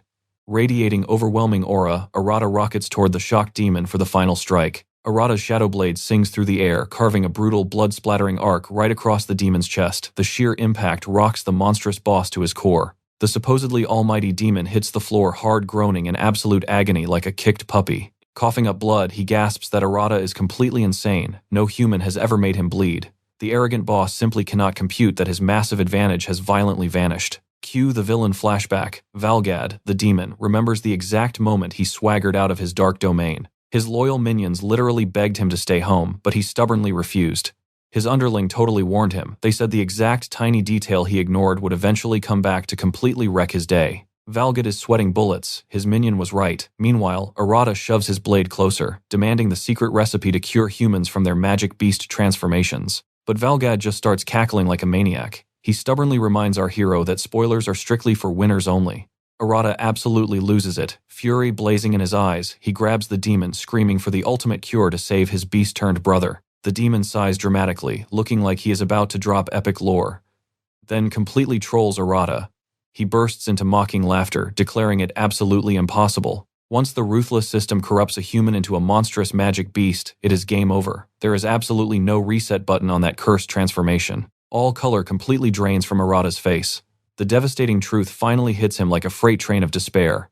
Valgad uses his dying breath just to be a toxic troll. Arata watches in utter horror as the smug demon disintegrates into a pile of useless ash. Arata wildly levels up from 15 straight to 21, but our main character remains completely paralyzed by grief while Aoi worriedly checks on him. Suddenly, a shiny loot drop appears. Aoi scoops it up, excitedly poking Arata. This is insanely rare. Bosses almost never drop actual items after a raid. She excitedly shoves the shiny loot closer, hyping up the massive chance of unlocking a legendary hidden skill. Handing over the glowing drop, Arata begrudgingly inspects the screen. The system reveals a terrifying new ability, the vassalization skill. Hold up, this is the exact same overpowered cheat skill that Valgad spammed, but right now our depressed hero literally could not care less about power-ups. The glowing blue interface chimes in. This dark magic allows the user to revive absolutely any corpse into an eternally loyal shadow minion. But there is a massive catch. The undead lose all their original skills, becoming nothing more than mindless puppets dancing to their master's tune. The dungeon fissure violently shatters, spitting them back into the real world. Despite clearing the boss, Arata totally looks like a guy who just lost his life savings. The demon's toxic final words echo endlessly in his brain. Yet his stubborn main character energy completely refuses to accept this absolute dead end. Reading the dark storm brewing in his eyes, Aoi desperately tries to ground him. She passionately promises that if they party up, they can absolutely hack this impossible quest. Gritting his teeth, Arata makes a legendary vow. Human or monster, he is going to save his idiot brother no matter what the ruthless system dictates. Fast forward to the Hunter Guild, Aoi dramatically spills all the crazy dungeon tea to Rei, leaving no wild detail behind. Rei sympathizes deeply with the guy, but her sharp guildmaster brain connects the dots.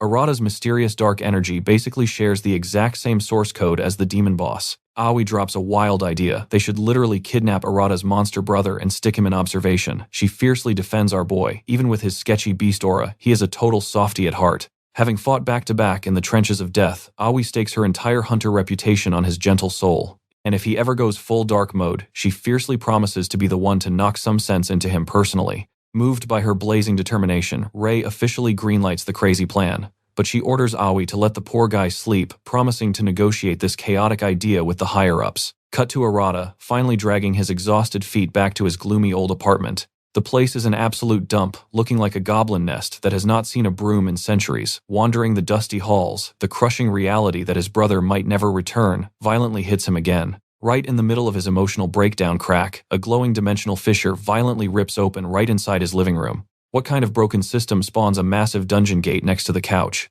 Arata is absolutely flabbergasted. Since the portal literally gate-crashed his bedroom, a wild theory pops into his head. Is his brother hiding in there? He cautiously steps through the gate, and the dungeon interior instantly makes his jaw drop. Throwing caution entirely to the wind, our impulsive hero blindly charges straight into the mysterious dungeon depths. Minutes tick by with zero monster encounters, which is super suspicious. Suddenly, he stumbles upon a massive crater, as if someone just drop-kicked the actual floor into oblivion. His eyes lock onto a suspiciously ominous door up ahead. He aggressively jiggles the handle, but some random plank is jamming it shut. Annoyed, he summons his epic Shadow Blade and just absolutely vaporizes the entire door. Talk about overkill. Stepping through the settling dust, his heart skips a beat.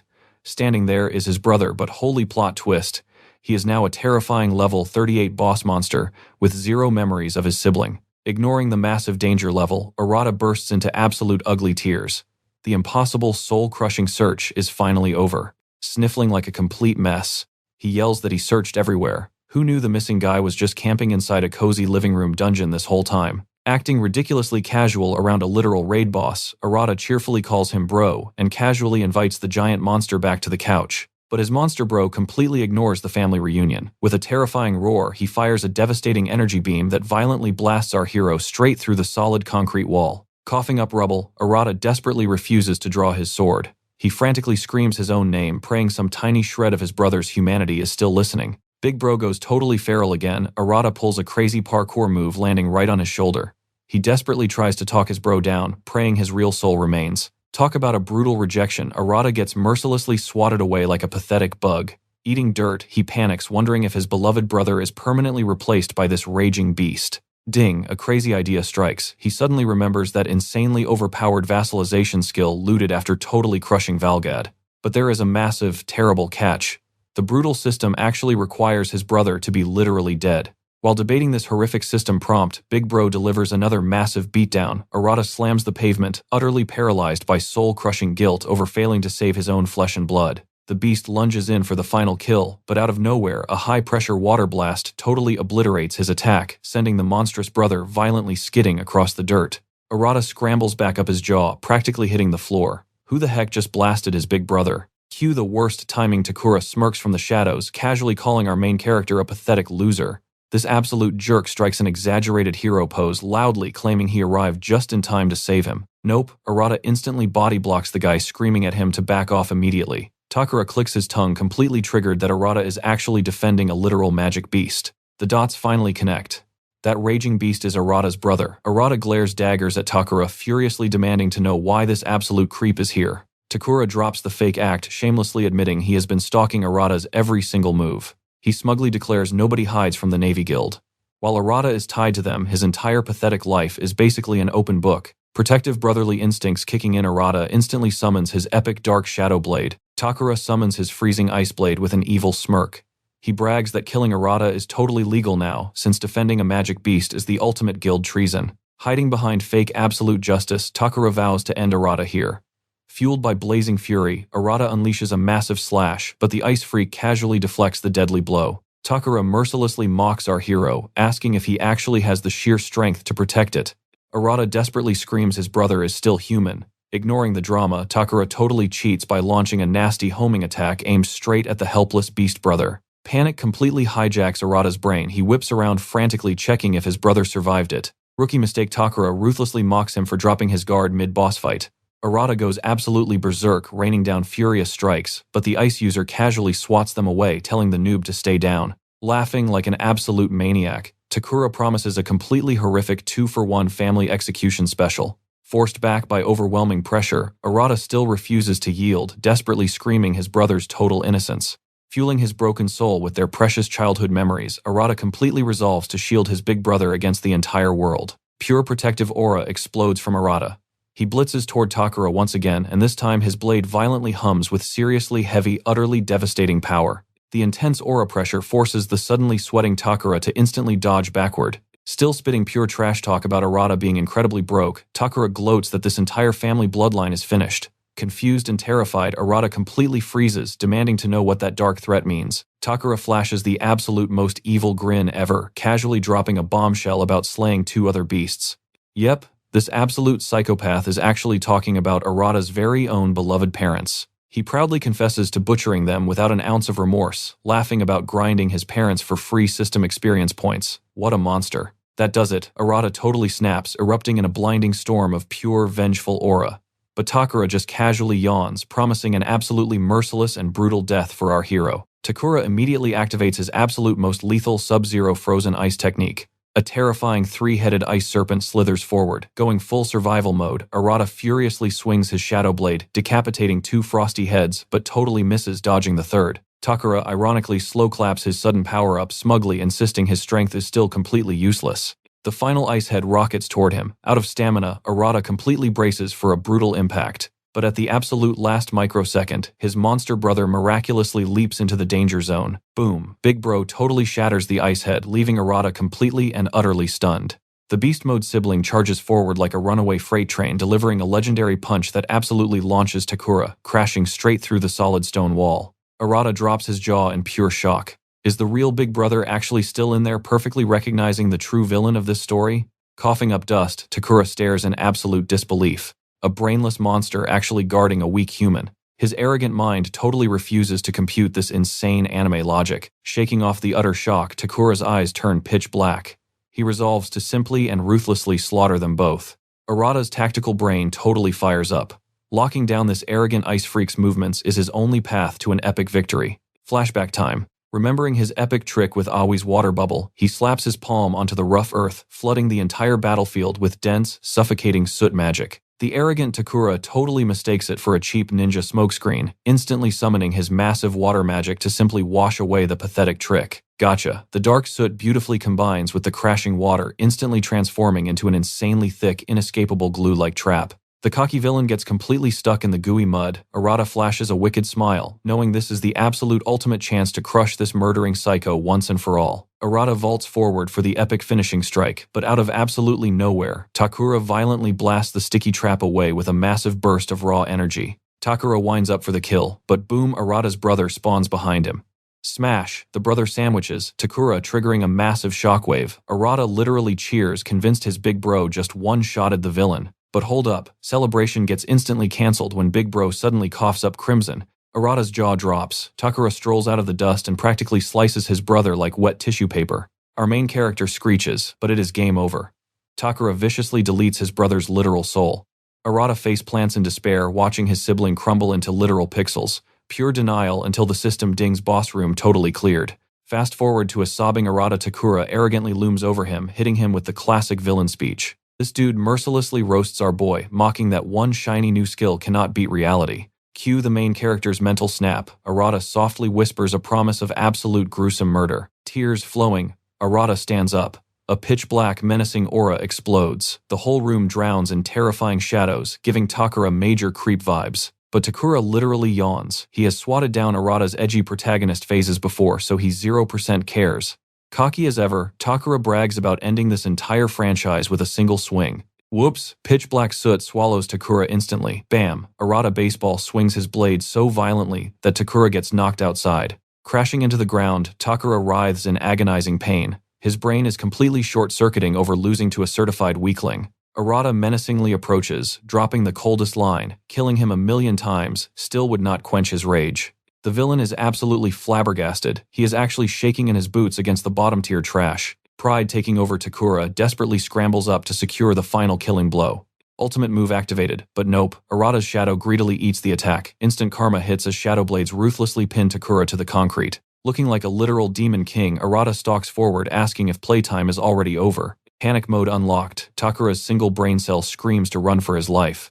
That cowardly vibe enrages Arata further. His explosive aura literally knocks Takura unconscious. Execution time, until Aoi's glowing shield suddenly clutch blocks the hit. Best girl Aoi joins the chat. She firmly declares an absolute ban on touching the unconscious villain. Her senses scream at Arata's absolutely monstrous dark energy.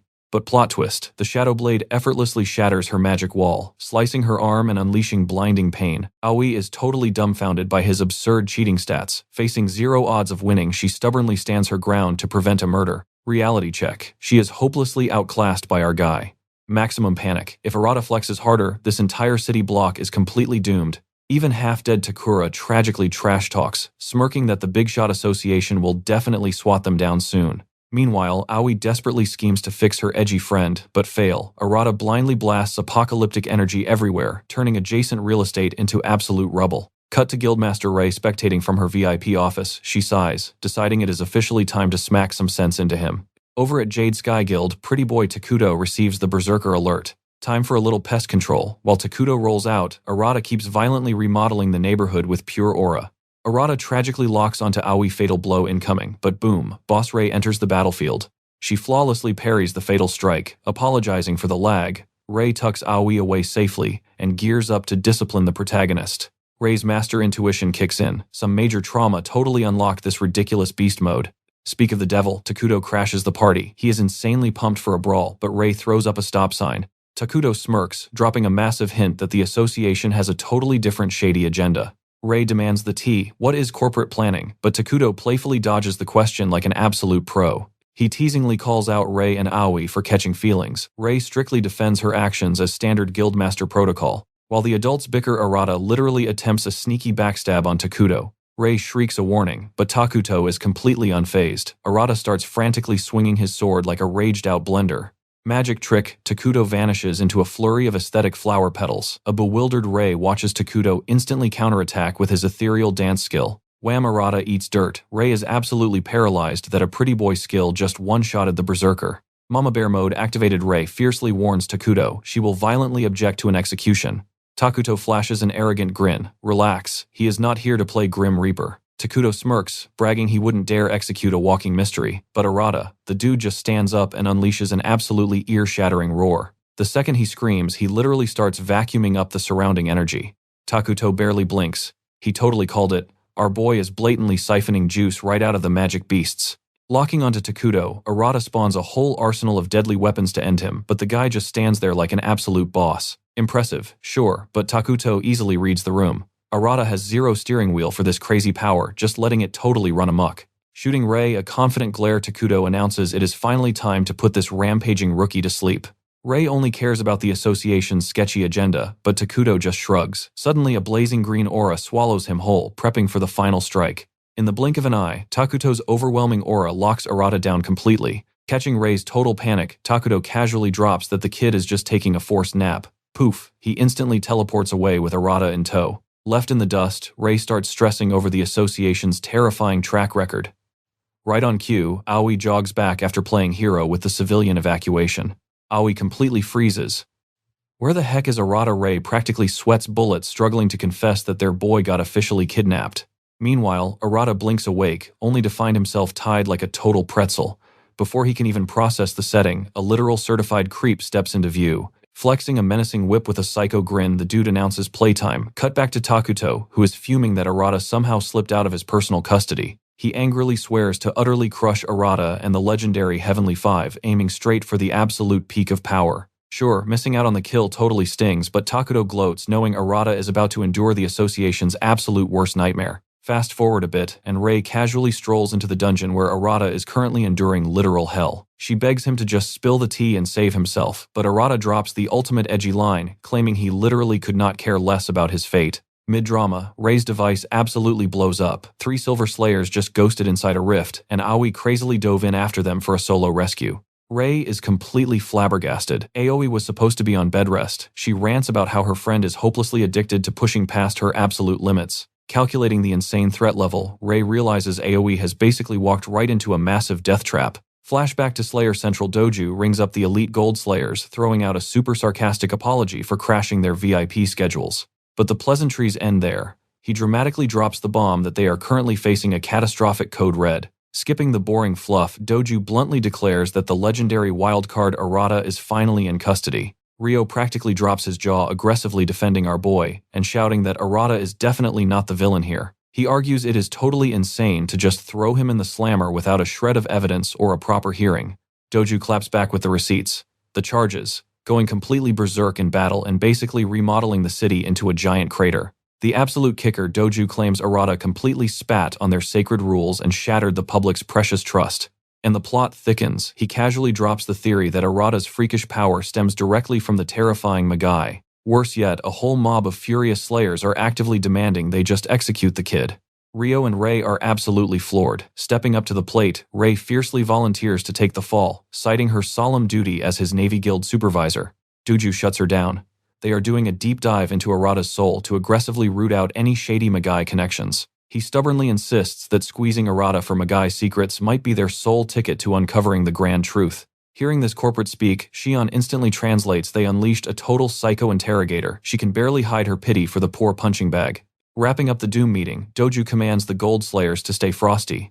The Magai are moving, and things are about to get incredibly messy. The second the line went dead, the sheer horror of Arata's situation finally crashed into Rei's brain. Down in the Ultramax dungeon for top-tier criminals, Slayer Inquisitor Ikazu Kamigari is having way too much fun treating Arata like a piñata. Screaming like a lunatic, he orders Arata to spill absolutely every single detail regarding the Magai. The warm-up is over. Kamigari sadistically promises to lash him so insanely hard that his flesh will literally melt right off his bones. Sporting a completely bruised and battered mug, Arata just groans that he legitimately has absolutely zero clue. That completely triggers Kamigari. He yanks his whip back for a devastating strike, but right before impact, Rei violently kicks the door open, screaming at the creep to freeze. Flashing her elite credentials, she fiercely orders the psycho to instantly pull the plug on his little torture session. Kamigari blinks in total disbelief.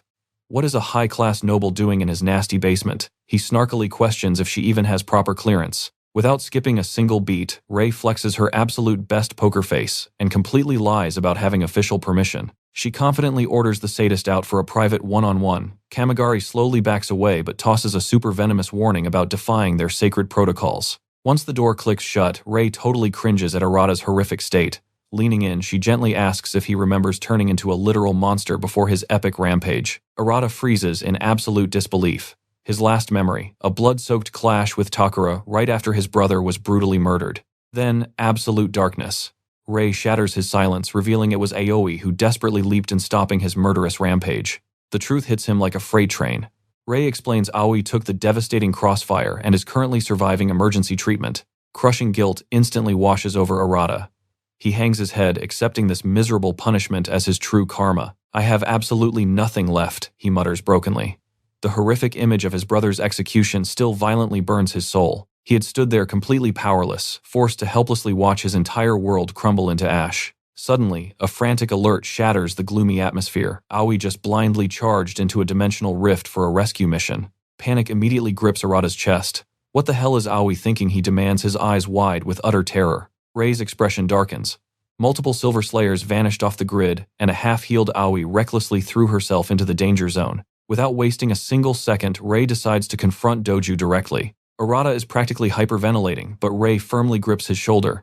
You cannot rewrite history, she declares, but your Slayer aura still burns. You still have a purpose. I am just an empty shell, Arata whispers. Rei meets his intense gaze casually, noting she cannot judge his inner demons. But my gut says otherwise. With a sharp clang, Rei shatters his heavy restraints, betting her entire reputation on her razor-sharp instincts. Just then, the incredibly arrogant Kamigari kicks the door open. He smirks wickedly at Rei. Word on the street is you faked your clearance. You absolute lying snake. Guildmaster or not, shielding a dangerous violator makes you prime target practice, Kamigari sneers, his eyes dripping with zero mercy. Unfurling a vicious whip, he strides forward like a predator. This room's magnetic field completely blocks all magical skill activation, sweetheart. Meanwhile, my whip easily shatters the sound barrier. He laughs maniacally, entirely convinced Ray is just a helpless sitting duck. Kamigari is practically drooling over his lucky day, beating the absolute crap out of a legendary Golden Slayer, pure joy. He lunges in for a brutal strike, but bam, Ray delivers a breathtaking organ-rearranging kick straight to his chest. The dude folds.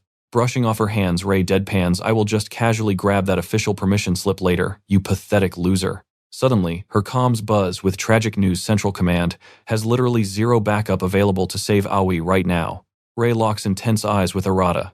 Drowning in past regrets fixes nothing. Your next choice right now dictates your true warrior soul. Those fierce words strike Arata like a thunderbolt, thoroughly shaking the very core of his shattered being. He might have lost everything, but his battle-forged comrades are still breathing. A massive fire reignites in his eyes.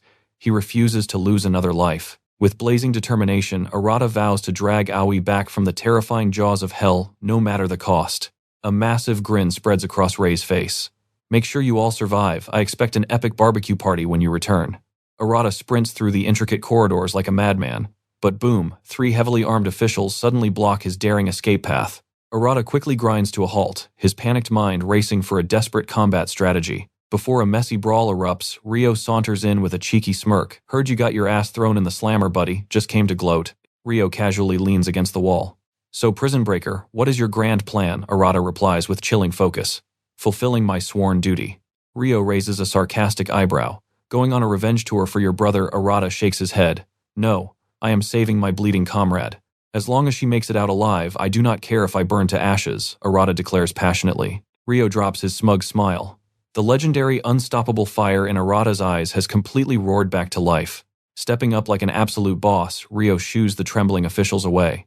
Relax, boys, I will be his highly qualified personal babysitter today. Tell Doju I am taking full responsibility. With a slick nod, Rio signals Arata. Time to hit the road, you crazy, reckless bastard. Arata stares in pure awe before bolting after his surprisingly reliable Sunbae. Arriving at the swirling rift, Rio asks exactly how screwed are your friends. Arata reveals multiple elite slayers have gone totally radio silent. Rio whistles in shock. A silver-class fissure should have completely closed by now. Arata's heart does a terrifying flip. If elite veteran slayers vanished, what hellish nightmare is Aoi facing all alone? Zero hesitation. The dynamic duo plunges straight into the swirling chaotic abyss. Bam! They land smoothly inside a massive, eerily silent forest-type dimensional dungeon. Scanning the area, Rio smirks. The mobs are completely wiped out, leaving only the boss. Arata drops to one knee. Stand back, I am pinpointing the target. Rio's eyes widen in genuine respect. Arata awakened a high-tier enemy detection skill. This rookie is evolving at a terrifying pace. Suddenly, a grotesque monster violently bursts from the thicket, lunging straight for a deadly aerial ambush.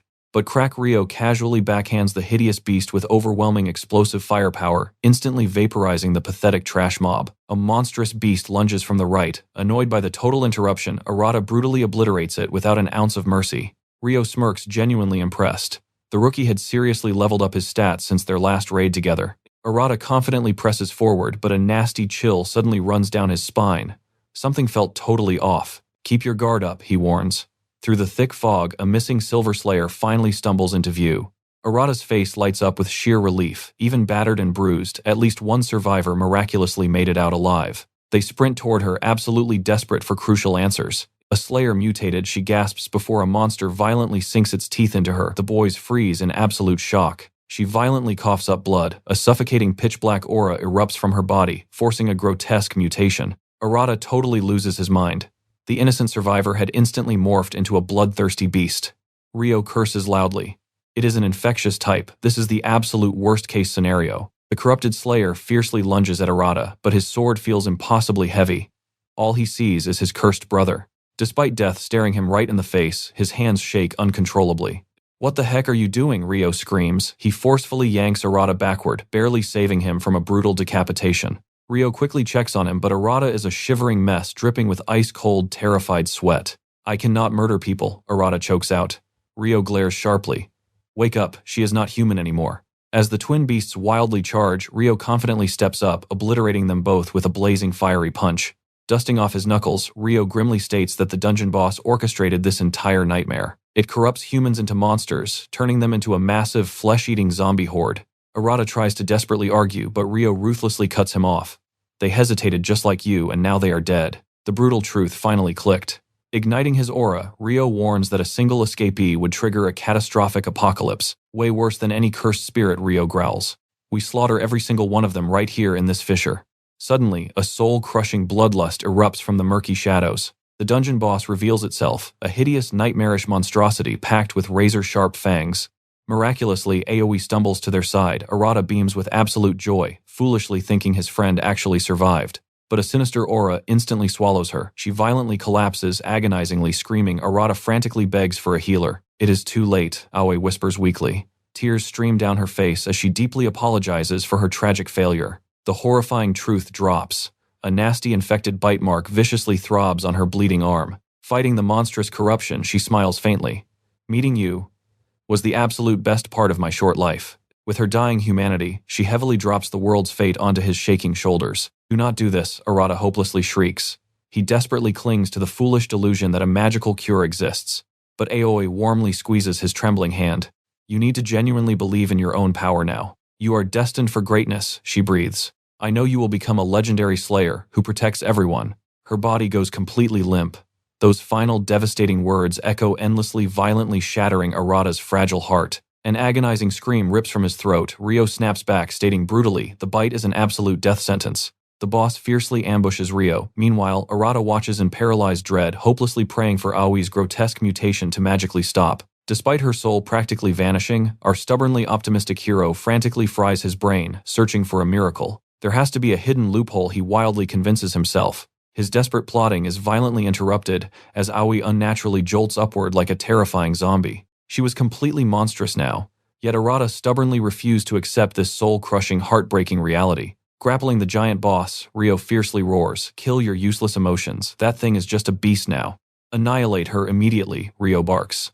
Once they cross that monstrous threshold, there is zero chance of ever returning. Proving his brutal point, Aoi savagely launches herself at Arata, throwing a genuinely lethal, bone-breaking hook.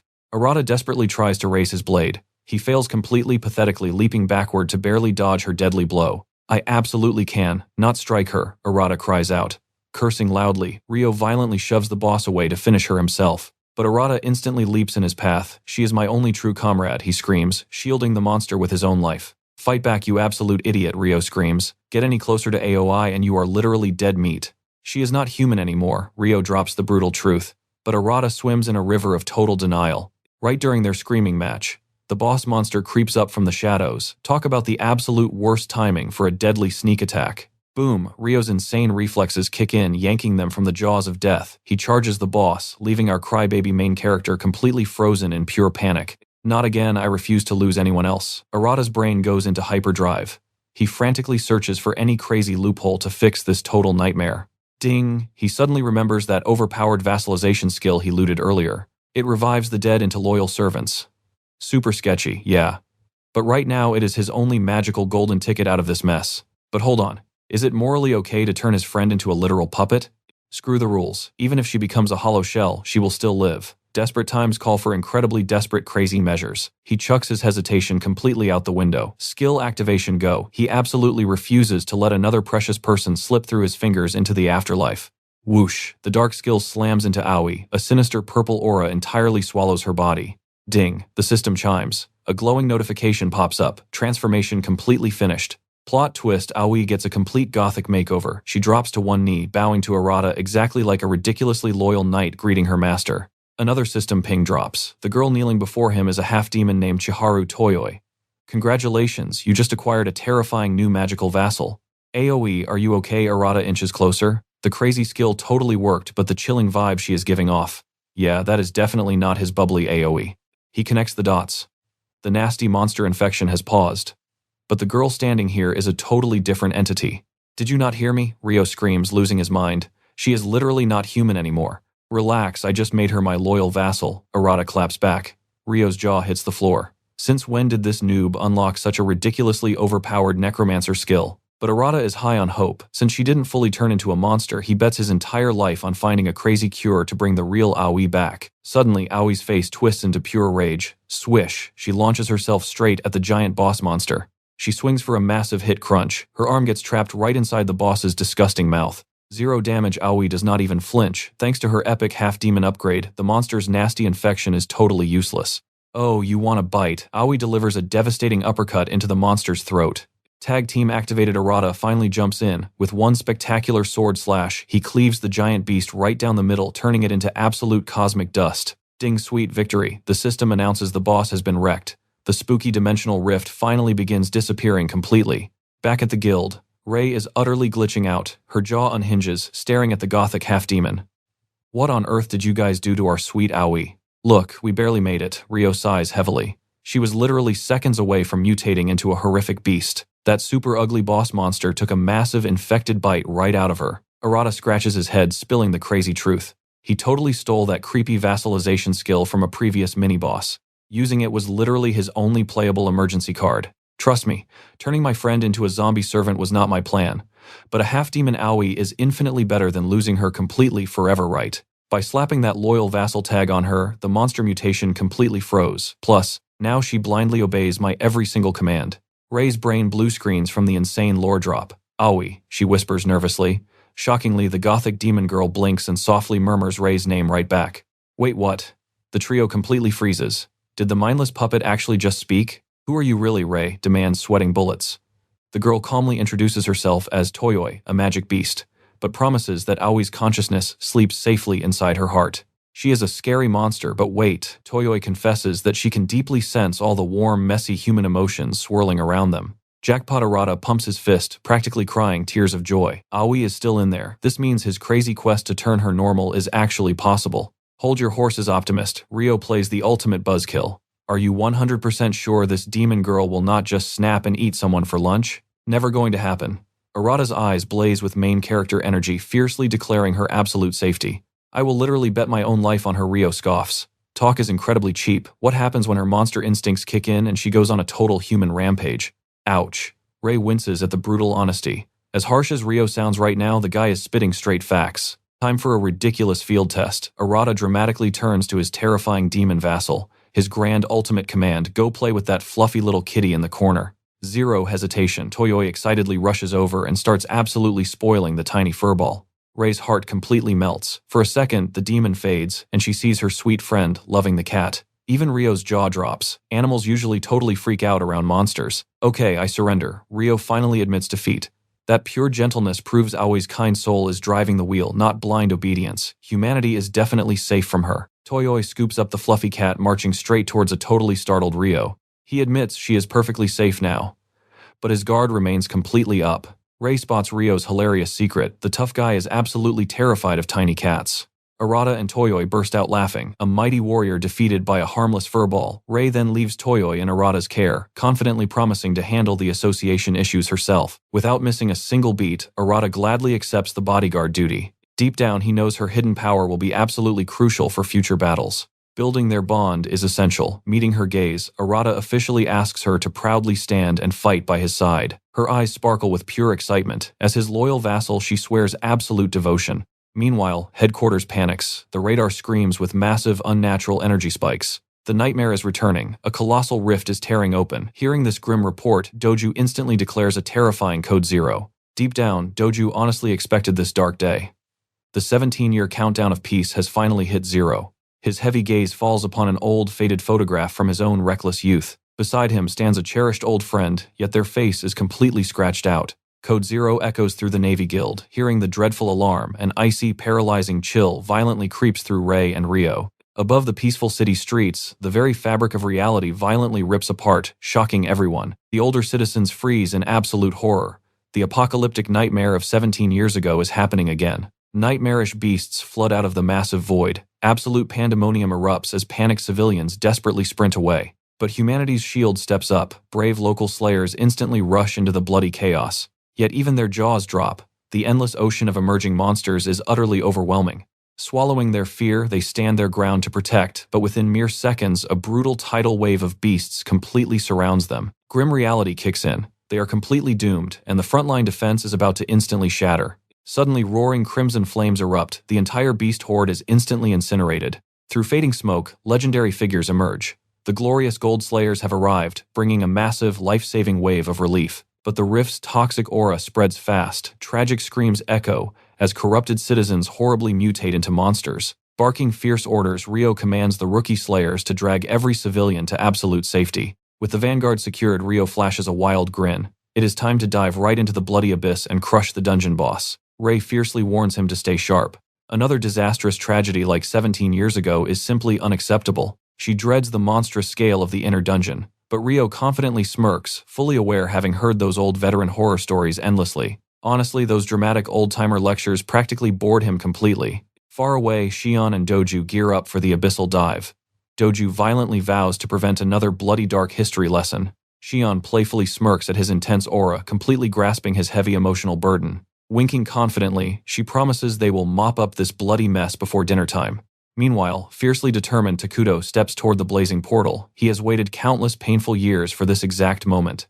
Just as he vanishes inside, Arata and Toyoi hit the battlefield. Following Rei's absolute orders, they become the unyielding shield for the outside world. Rei's final challenge still burns in Arata's mind. Fight like a true slayer, because the vanguard might not return from hell anytime soon. Embracing the bloody mission, the dynamic duo unleashes hell. They flawlessly carve through beasts, violently protecting the helpless citizens. A weeping mother tightly hugs her trembling son, sweetly whispering that the glorious slayers always answer their desperate prayers. But then terrifying aerial magic beasts violently erupt out. Arata's eyes widen in sheer disbelief. This insane swarm of flying monsters completely shatters all basic dungeon logic. Cold sweat drips down. A brand new aerial species means catastrophic trouble for the grounded units.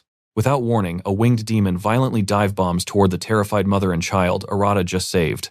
Right before the fatal strike, Arata moves like lightning. His singing blade slices it clean. Landing gracefully, he frantically checks the pair. The shaking mother pours out endless, tearful gratitude to her heroic, sword-wielding savior. But glancing upward, Arata's stomach completely drops. The bleeding sky is swarming with monster wings. If these flying pests scatter across the city, innocent casualties will endlessly skyrocket. His mind desperately races for a brilliant tactical counterattack. Gripping his sword, Arata smirks. These flying monsters lack true power. Just one tiny, hilarious problem. Those beasts have absolute air superiority, while our heroes are tragically glued to the dirt. Suddenly, these ugly flying gnats multiply like crazy. The rift keeps spitting out an endless, ridiculous monster swarm. Arata snaps at Toyoi. They absolutely cannot just stand around. If they do not act right now, their whole neighborhood is going straight to the dump.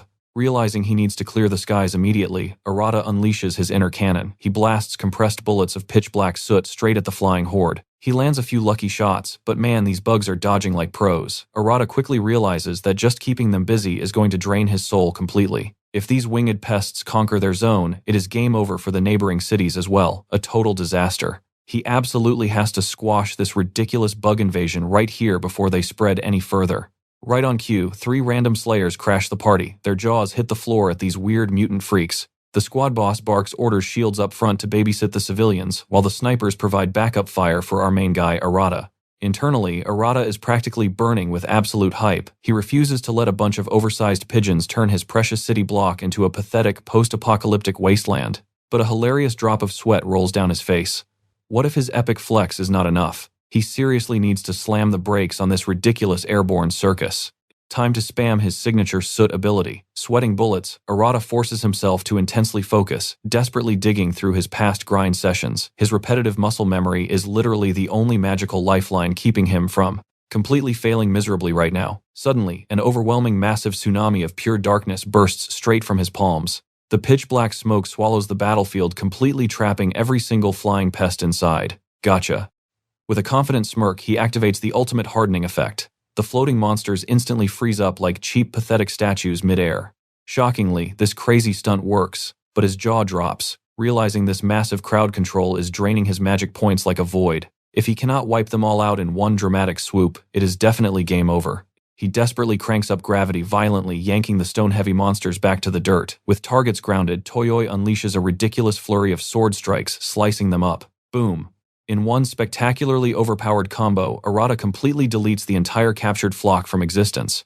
Wait, his abilities feel strangely smooth today. Riding this ridiculous adrenaline high, Arata decides to go full beast mode and flawlessly exterminate the leftover stragglers with pure style. He pushes his limits for round 2, but his mana core is screaming in agony. Going for a flashy instant kill, he literally molds his shadows into an obnoxiously gigantic, terrifying greatsword. Cleave. He swings the massive blade, instantly evaporating the remaining threat. The backup slayers just stand there, their eyes bulging out of their heads like comic book characters. The terrified civilians instantly switch from screaming in absolute fear to cheering like crazy sports fans. Completely out of gas, Arata unceremoniously flops onto his butt. Instantly, an overenthusiastic slayer runs over to aggressively shower him with praise. The guy fanboys hard, intensely swearing that Arata basically carried the entire neighborhood defense effort. Scanning the quiet battlefield, he confidently declares that the ridiculous, overwhelming monster spawn wave is completely finished. And totally out of juice for now. With a firm, super grateful handshake, he pulls Arata up. Arata internally sighs with massive relief. He successfully guarded the front line so those overpowered gold-ranked VIPs can casually handle the rest of the magical garbage. He finally grasps the sheer terror of a massive dungeon break. Yet he scratches his head, was that counterattack a little too pathetically easy? Suddenly, the fanboy Slayer's radio screams about their main base literally burning down. Arata absolutely loses his mind. If the massive command center turns into ashes, their entire tactical network and boss hierarchy is totally, irreparably doomed. That gigantic central tower is the legendary stronghold of the Earth Guild, famously called the Sewa Guild. It is the absolute brain pulling strings behind every mission. Hidden inside is the legendary nationwide network, the ultimate magical database, meticulously tracking every single apocalyptic rift in history. It hands out heroic quests, like an overworked, non-playable character, plus it houses their incredibly vital weapon stash and ultimate magical healing center. Not to mention the shiny loot vaults, crazy training rooms, a spooky dungeon for bad slayers, and the super powerful public relations propaganda department. Their ridiculous workload literally manages the safety of the entire country. If that glorious base crumbles, Japan's absolute barrier against magical horrors goes straight down the proverbial toilet. Meanwhile, inside the chaotic base, a silver-ranked guy named Kohaku, stepping up for Doju, is playing the boss. He desperately screams at everyone to grab the squishy civilians and run for absolute safety immediately. He barks out battle formations. Grunts must pair up tight while bronze newbies are stuck babysitting the vital generators and screaming loudly if anything remotely twitches. As for the silver elites, they get the wonderful bloody job of brutally slaughtering the entire invading horde. These ugly gatecrashers are literally trying to hijack their legendary house. Sweating but fierce, Kohaku rallies the troops. With the overpowered gold ranks out of town, they alone must stubbornly face this absolute nightmare scenario today. He glares through shattered glass, groaning at the absurd flock of sky monsters swarming outside. Seriously, how the heck did this ridiculous monster party spawn here? They are miles away from that massive apocalyptic rift. Talk about terrible, cursed luck. The truth hits him like a truck. These cunning beasts totally waited for Doju and the elite gold slayers to dip before launching their ambush. Was throwing up a massive defensive barrier around that dimensional rift seriously not enough? Squinting into the chaos, his stomach drops. The frontline slayers are getting absolutely wrecked by the monster horde. To make matters hilariously worse, the leftover slayers inside are pure assault raiders. Defense is completely outside their glass cannon pay grade. Suddenly a panicked report drops. The infirmary is blazing. Kohaku panics, totally mind-blown that the beasts breached the medical wing this fast. He instantly bolts toward the burning medical ward. He barks at a nearby slayer to scramble for intel. They desperately need to figure out what the heck is actually going on. Sprinting down the halls, doubt eats at Kohaku. Doju left the entire association in his hands. Is he actually going to fumble this massive responsibility? Bursting through the infirmary doors, he finds an absolute disaster zone overflowing with rampaging magical beasts. A monster instantly spews blazing hellfire right at his face, but he wildly backflips out of the danger zone. Boiling with rage, Kohaku screams at the ugly mob that they cannot just trash the main headquarters like a playground. His combat brain kicks in. Wind and fire attribute beasts are actually pulling off a combo attack using the smoke as a tactical smokescreen. Since wind heavily counters his own element, he debates if sniping the fire beasts first is his only winning play here. Right on cue, Arata and Toyoi dramatically crash the monster party. Staring at the burning disaster, Arata sighs.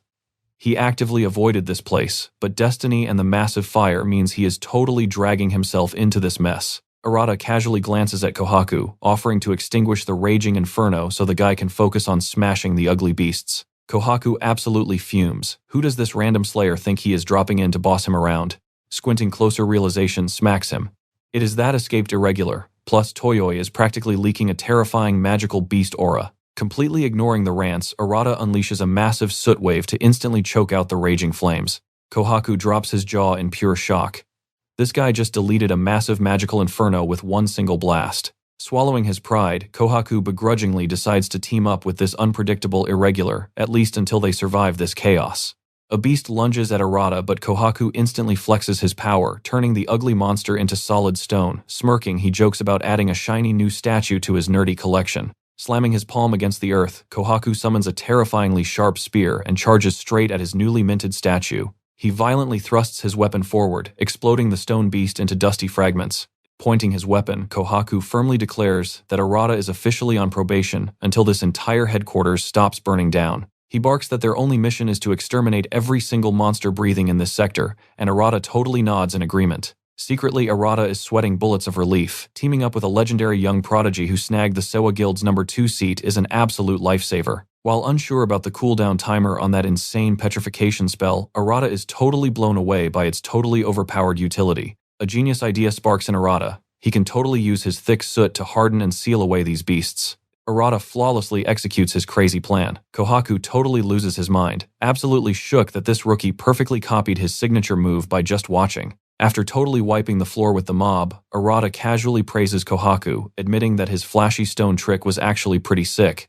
Pulling a classic tsundere move, Kohaku aggressively looks away to hide his violently blushing face, bragging that this was not even his final form. Regaining his cool, Kohaku scolds Arata for spamming skills like a total noob, bluntly stating that his mana control is complete unfiltered garbage. He lectures the clueless guy that fighting so recklessly will instantly empty his mana pool, leaving him begging for death with 0 defenses. Kohaku sighs, realizing this exact embarrassing lack of basic gaming fundamentals is why Arata always ends up completely out of breath. Arata blinks in pure confusion. Wait, you guys actually study skill mechanics? He literally had absolutely no clue. He has literally just been spamming buttons and surviving on pure luck. Kohaku smirks, savagely roasting him to stop being useless dead weight. Scratching his head, Arata awkwardly asks for the main quest objective.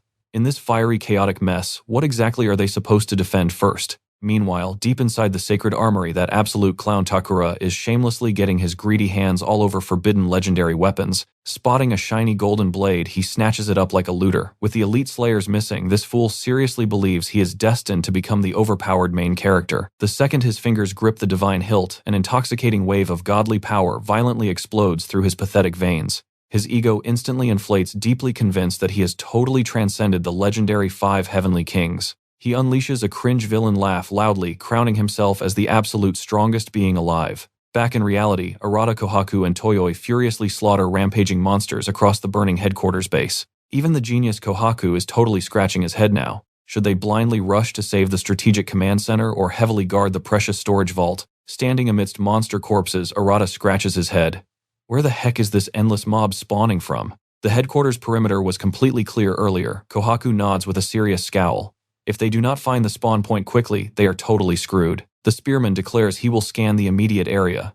Time to play detective and track down these annoying party crashers. Pressing his palm to the dirt, he unleashes his sensory aura. He clicks his tongue. The Earth's mana flow is completely wrecked. Something massive is tunneling right under them. Locking onto the chaotic signal, Kohaku dashes off like a bullet. He yells back at Arata to keep up or become monster food. They crash into the underground archives only to drop their jaws. A gigantic, cartoonishly large crater sits right in the middle, the ultimate monster VIP entrance. These sneaky beasts literally dug through the basement while everyone was busy staring at the massive demonic rift outside.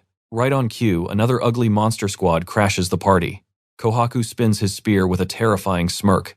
Blinding radiant energy explodes from the tip, vaporizing the closest beast instantly. Arata nervously hypes himself up to help, but Kohaku immediately shoots him down. Stop flexing, you are barely a combat class right now. He barks a quick lesson. Breathe steadily, empty your mind, and let your core mana bubble up naturally. Sweating bullets, Arata completely trusts the veteran. He closes his eyes and focuses hard. Boom! Arata summons a ridiculously massive greatsword forged entirely of black soot. He swings wildly, smashing beasts left and right. Kohaku raises an eyebrow. Not bad, rookie. You actually leveled up a bit. Secretly, Kohaku cringes at Arata's terrible footwork, but he cannot deny the kid is slowly finding his battle rhythm. He glances at Toyoi. She is a total weirdo, but hey, free support buffs are free support buffs. Once the room is cleared, Kohaku unleashes his aura to magically concrete the tunnel shut. He dusts off his hands. Alright, time for pest control. yet a cold sweat drips down Arata's face. The math is not mathing. There are way too few bodies here. What if there are more secret tunnels? Kohaku sighs. The main horde already passed through. Sealing their back door was just step one to stop the endless spam. Smirking, Arata flexes his 200 IQ play. He left soot trackers. The black dust suddenly pulses, pinging a monstrous boss-level aura directly overhead. Arata points up, trembling slightly.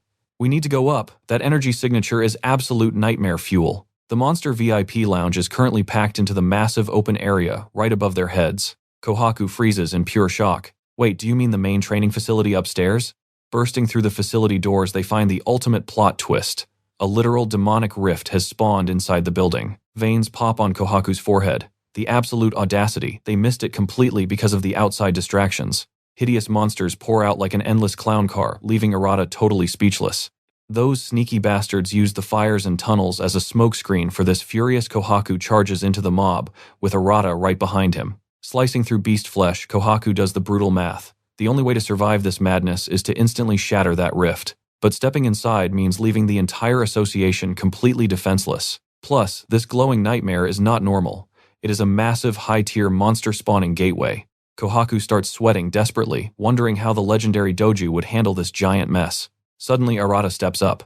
I will go in. Kohaku's eyes bulge. The rookie is already running on fumes, yet he is volunteering for a suicide mission. What kind of crazy protagonist energy is driving this kid? Kohaku sighs dramatically. Fine, I am coming too. If a totally rogue rookie is diving in, a veteran cannot just watch. He crosses his fingers, hoping the base slayers can hold the fort while they crush the monster nest from the inside. Fired up, Arata rallies the squad to dive into the glowing portal. He declares boldly, we are absolutely not dying to these ugly second-rate mobs. Kohaku takes point, barking orders as they leap through the dimensional tear. Whoosh! The scenery shifts, instantly dumping them into a creepy boss-level throne room. Kohaku shivers. Okay, this villain aesthetic is seriously creepy. Arata gasps. Hidden perfectly in the dark corners, an elite monster boss is quietly whispering commands. We speedrun this and leave Kohaku orders burdened by his elite duties. But as they cautiously advance, the atmospheric pressure violently drops. Something feels horrifyingly wrong here. Meanwhile, outside, the gold-rank veterans are violently battling their own ridiculous circus of chaos. Kohaku suddenly stops. Guys, isn't it totally suspicious that 0 mobs have ambushed us yet? The silence is way too loud. Kohaku suddenly interrogates Arata. What is the actual driving force behind his daily battles? Startled, Arata stammers for an answer, but Kohaku abruptly interrupts his own question, proudly declaring he fights only for Master Doju. According to this mega fanboy, as long as Doju breathes, humanity will effortlessly survive this beastly war. He harshly critiques Arata's absolute lack of elegance. Q Toyoi's hilarious translation, she says, Kohaku basically means Arata is totally not his type. Flustered, Kohaku frantically waves his hands. That is definitely not what he meant. Going into full fanboy mode, Kohaku demands she watch Doju fight. His mana flows like a raging river, and his swordsmanship is absolutely flawless. The guy's battle posture is literally pure, unadulterated art. He rambles that any legendary ancient painter would instantly weep and turn Doju's combat into a sacred masterpiece. Toyoi just deadpans at this unhinged glazing. Kohaku immediately writes her off as an uncultured brat. Finally finishing his obsessive speech, he orders Arata to truly feel his internal energy currents. Pushing open a colossal boss door, they freeze. Before them stands a hideous nightmare beast plastered with actual human heads. Zap! The monstrosity instantly blasts Kohaku with a blinding laser. Suddenly, a horrifying vision hits him. Master Doju brutally slaughtered on the ground. A soul-tearing scream rips from Kohaku's lungs as he helplessly witnesses his idol's gruesome demise. Plot twist, it is all a sick mind game. Arata just watches in absolute sheer confusion as Kohaku randomly drops to the floor. Arata's gamer instincts kick in. That freaky eye-beam from earlier was definitely a nasty status ailment attack. Right on cue, Toyoi also clutches her skull, shrieking in absolute mental agony. Before the main character can even process this madness, the boss snipes him with the very same laser. Bam, trauma unlocked. Phantoms of everyone he failed to save suddenly surround him, viciously screaming about his uselessness. The hallucination aggressively brands him a trash-tier slayer. It whispers that he belongs in the grave instead. The crushing psychological weight forces Arata straight to his trembling knees, hot tears streaming down his face. While the ugly boss heavily laughs at their misery, a switch flips inside Arata's brain. Past failures do not negate his current mission. Running on pure, unadulterated willpower, Arata forces himself upright. He stubbornly swears to revive Aoi. There is zero chance he is letting his brother's dark tragedy repeat itself today. Channeling that fiery resolve, he desperately searches for the mana currents Kohaku was just lecturing about. Boom. He unexpectedly snags Aoi's magical aura. Did his overpowered skill actually just copy her stats? Realizing he struck gold, Arata greedily dives deeper into his core to extract even more magical juice. Realizing its mind control trick failed, the panicking boss unleashes a frantic barrage at him. Kaboom! Dust fills the arena. But as the smoke clears, Arata stands totally untouched behind Aoi's impenetrable mana shield. Even Arata is shook. He successfully manifested her absolute defense, effortlessly deflecting the massive impact. Safely tucked behind his shiny new barrier, Arata calmly prepares a devastating sword art counterattack. Meanwhile, Kohaku is still totally trapped in hallucination land, tragically mourning his supposedly dead master. Through the mental fog, he suddenly realizes the rookie is trying to solo the boss. Disgusted by his own pathetic weakness, Kohaku violently headbutts the solid stone floor to wake up. The crazy self-harm actually works. Snapping out of it, he glares at the beast with absolute disgust, ready to avenge his mentor's honor. The boss is aggressively spamming laser beams, but Arata's borrowed shield just tanks everything like a pro. The grotesque monster visibly rages as its ultimate attacks bounce off like cheap plastic toys. Danger sense tingling, Arata swiftly spins around, only to see the disgusting boss has spawned a sneaky clone from its own flesh. The nasty duplicate lunges for a blindside slash, but, right before impact, Toyoi's confident voice rings out across the battlefield. She brutally mocks the monster, splitting its focus to create cheap copies, completely shattered its mind control spell. Swish! Toyoi viciously shreds the sneak-attacking clone with her razor-sharp claws, looking undeniably badass in the process. With the team's best girl finally back in action, Arata quickly checks the status of their dramatic samurai teammate. Oh, he is way more than fine. Fueled by pure blazing rage, Kohaku outright triggers his ultimate skill, the Stone Gargantua. A colossal suit of magical armor materializes, entirely dwarfing the pathetic boss monster and its flimsy clones. Smash! A single earth-shattering punch deletes 4 clones, instantly radiating overwhelming shockwaves across the room.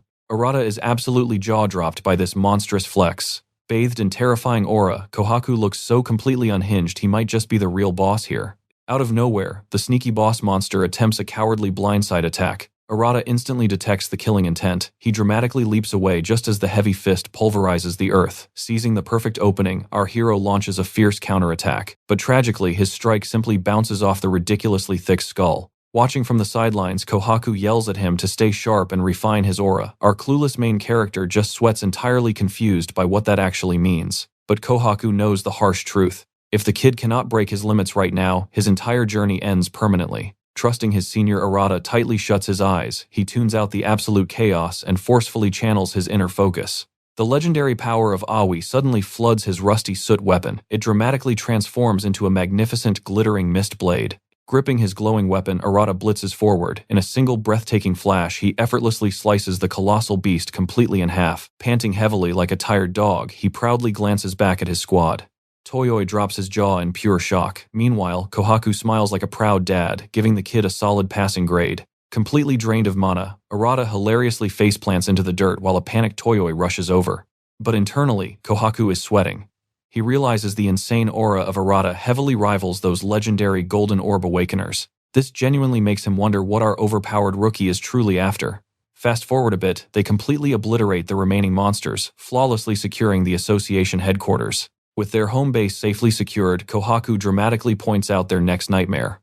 The massive spatial fissure. Cut to the magical rift. Doju and Shion are annoyingly wandering through a massive, creepy forest hunting for the boss. Shion loudly complains about the filthy environment, whining that her fabulous clothes are totally ruined. Doju just brutally mocks her, saying that is the price for dressing so indecently.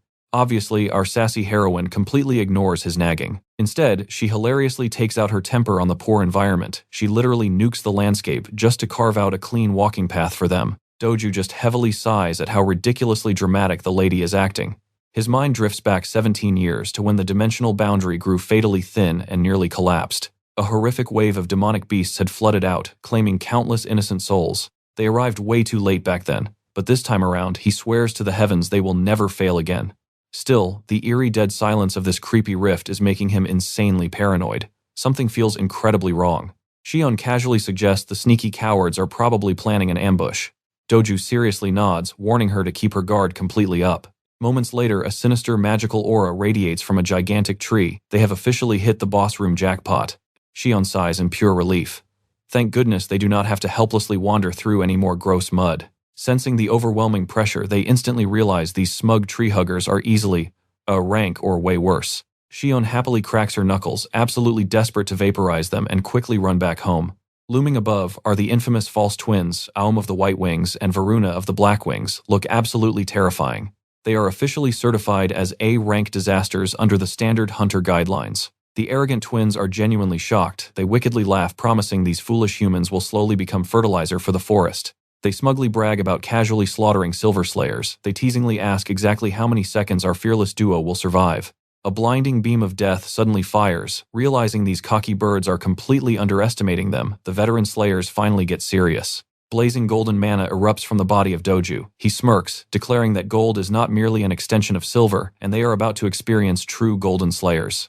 Indestructible golden armor instantly wraps around Doju. Meanwhile, Shion casually charges a ridiculously massive sphere of pure destruction. The deadly enemy laser strikes Doju directly, but he hilariously face-tanks the blast without taking a single scratch. The incredibly smug twins instantly start sweating bullets in pure panic.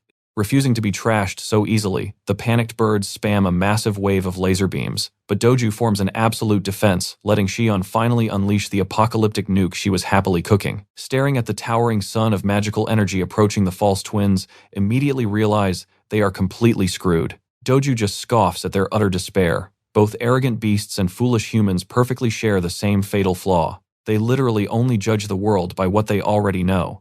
That is exactly why they thought Golden Slayers were totally weak. But a true Golden Slayer absolutely defies common sense. Their overwhelming golden might completely shatters any miserable logical reasoning. The screaming twins watch in pure horror as the majestic blast literally deep fries them alive, completely evaporating everything in range, along with their precious giant tree. Just like that, their boss raid is totally cleared.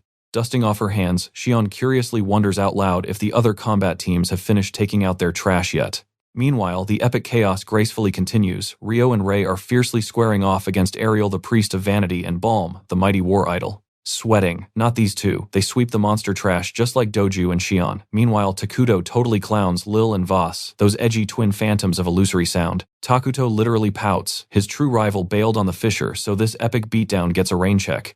Ring Kohaku gets the golden memo. Doju is heading back and Kohaku totally loses his mind like an ultimate fanboy. The other Slayers hear the hype and completely erupt in wild celebration.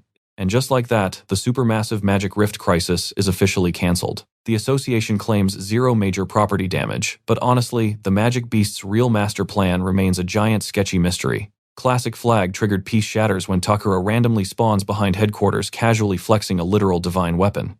The divine gear is giving him major main villain energy. One eye glows crimson and his right arm is full monster mode. He is totally drunk on that sweet, overpowered juice, grinning like a maniac. Dropping from the sky, he starts spamming fireballs everywhere. Sirens absolutely scream. The city is suddenly starring in its own tragic disaster movie. Rei walks back into the guild instantly, catching the panic update from her stressed attendant. Rei drops her jaw at the monitor. Takura is literally speedrunning the destruction of association headquarters. Comm lines to the Seiwa squad are totally dead. Rei instantly shifts into panic mode, terrified that Arata and Aoi are catching strays. Zero hesitation, she blasts off toward headquarters like a rocket, praying those two survive her arrival. Back at base, Takura is doing the most basic villain routine ever. He spam casts fireballs, completely roasting the poor civilians. Total disaster, Arata shouts at Toyoi to prioritize shielding the panicking, fleeing civilians. Kohaku squints at Takura's shiny new toy. His eyes practically bug out, recognizing a literal game-breaking divine weapon. Kohaku roasts the guy mid-battle. He yells that divine gear is extremely picky loot. You do not choose the weapon, it chooses you. Seriously, those magic artifacts have massive egos. They alone decide who gets to swing them. Kohaku is deeply confused. How did a scrub like Takura bypass the armory's max-level security barrier? That is absolute hacker behavior. Takura dramatically laughs, claiming supreme top-tier status, but instantly, he screams in agony as a creepy shadow violently bursts from his body. The shady goo jumps straight for Arata. Thankfully, our boy throws up his trusty shield for a clutch block. Arata slaps away his inner panic. He has zero time to stress when there are squishy civilians relying on his tanking skills. Swish. A perfect surgical strike slices the shadow clean in half. Arata is officially ready to push his absolute slayer limits. Meanwhile, Kohaku and Toyoi tag team against Takura. They are totally sweating to keep the guild and citizens unroasted. But reality hits fast. Arata realizes his mana bar is blinking red. He burned way too much juice entirely too early. Smelling that low health energy, Takura dives in for a heavy finisher. Arata knows his cracked shield will definitely shatter on impact. He pulls the classic hero move. Spinning around, he uses his own body as a meat shield for the kids. He buffs his defense last second, but the strike is absurdly heavy. Arata gnashes his teeth, tanking brutal burn damage across his skin. Game over on the mana pool. He is running on absolutely zero magic, and a massive tsunami of pain just crashed into his system. Toyoi is burning her soul out, protecting the crowd. Meanwhile, Kohaku is sweating bullets, holding off monsters, desperately clinging to his rank 2 flex. Enter Rei stage right. She finally drops onto the scene, flashing a super relieved grin, seeing her favorite trio still breathing. She zooms over for a quick vibe check. But the smile instantly drops. She sees her squad looks like battered zombies after pulling off that crazy evacuation carry. Absolutely furious, she fiercely commands them to leave the sweeping to her. Takura is happily wrecking things until boom, a massive out-of-nowhere blast absolutely launches him across the entire battlefield. Rei is beyond ticked off. She promises Takura zero mercy for this absolute mess, stealing divine loot and throwing away your humanity. That is total trash behavior. Panicking, Takura frantically fires a desperate magic blast at Rei. She literally face-tanks the hit with zero flinch. Brushing it off, she promises to beat the absolute stuffing out of him. An absolutely massive aura explodes from her frame. This is not the cute regular Rei anymore. This is final boss Rei. Cut to the commute. Doju casually drops lore that Rei actually packs the heaviest firepower of all Golden Slayers. Shion's jaw drops because she totally thought Doju was the biggest human nuke. Doju smirks, clarifying that overall he still scales slightly higher than her. But the second she drops into a solo mission, the power scaling gets completely flipped. Shion tilts her head in massive confusion.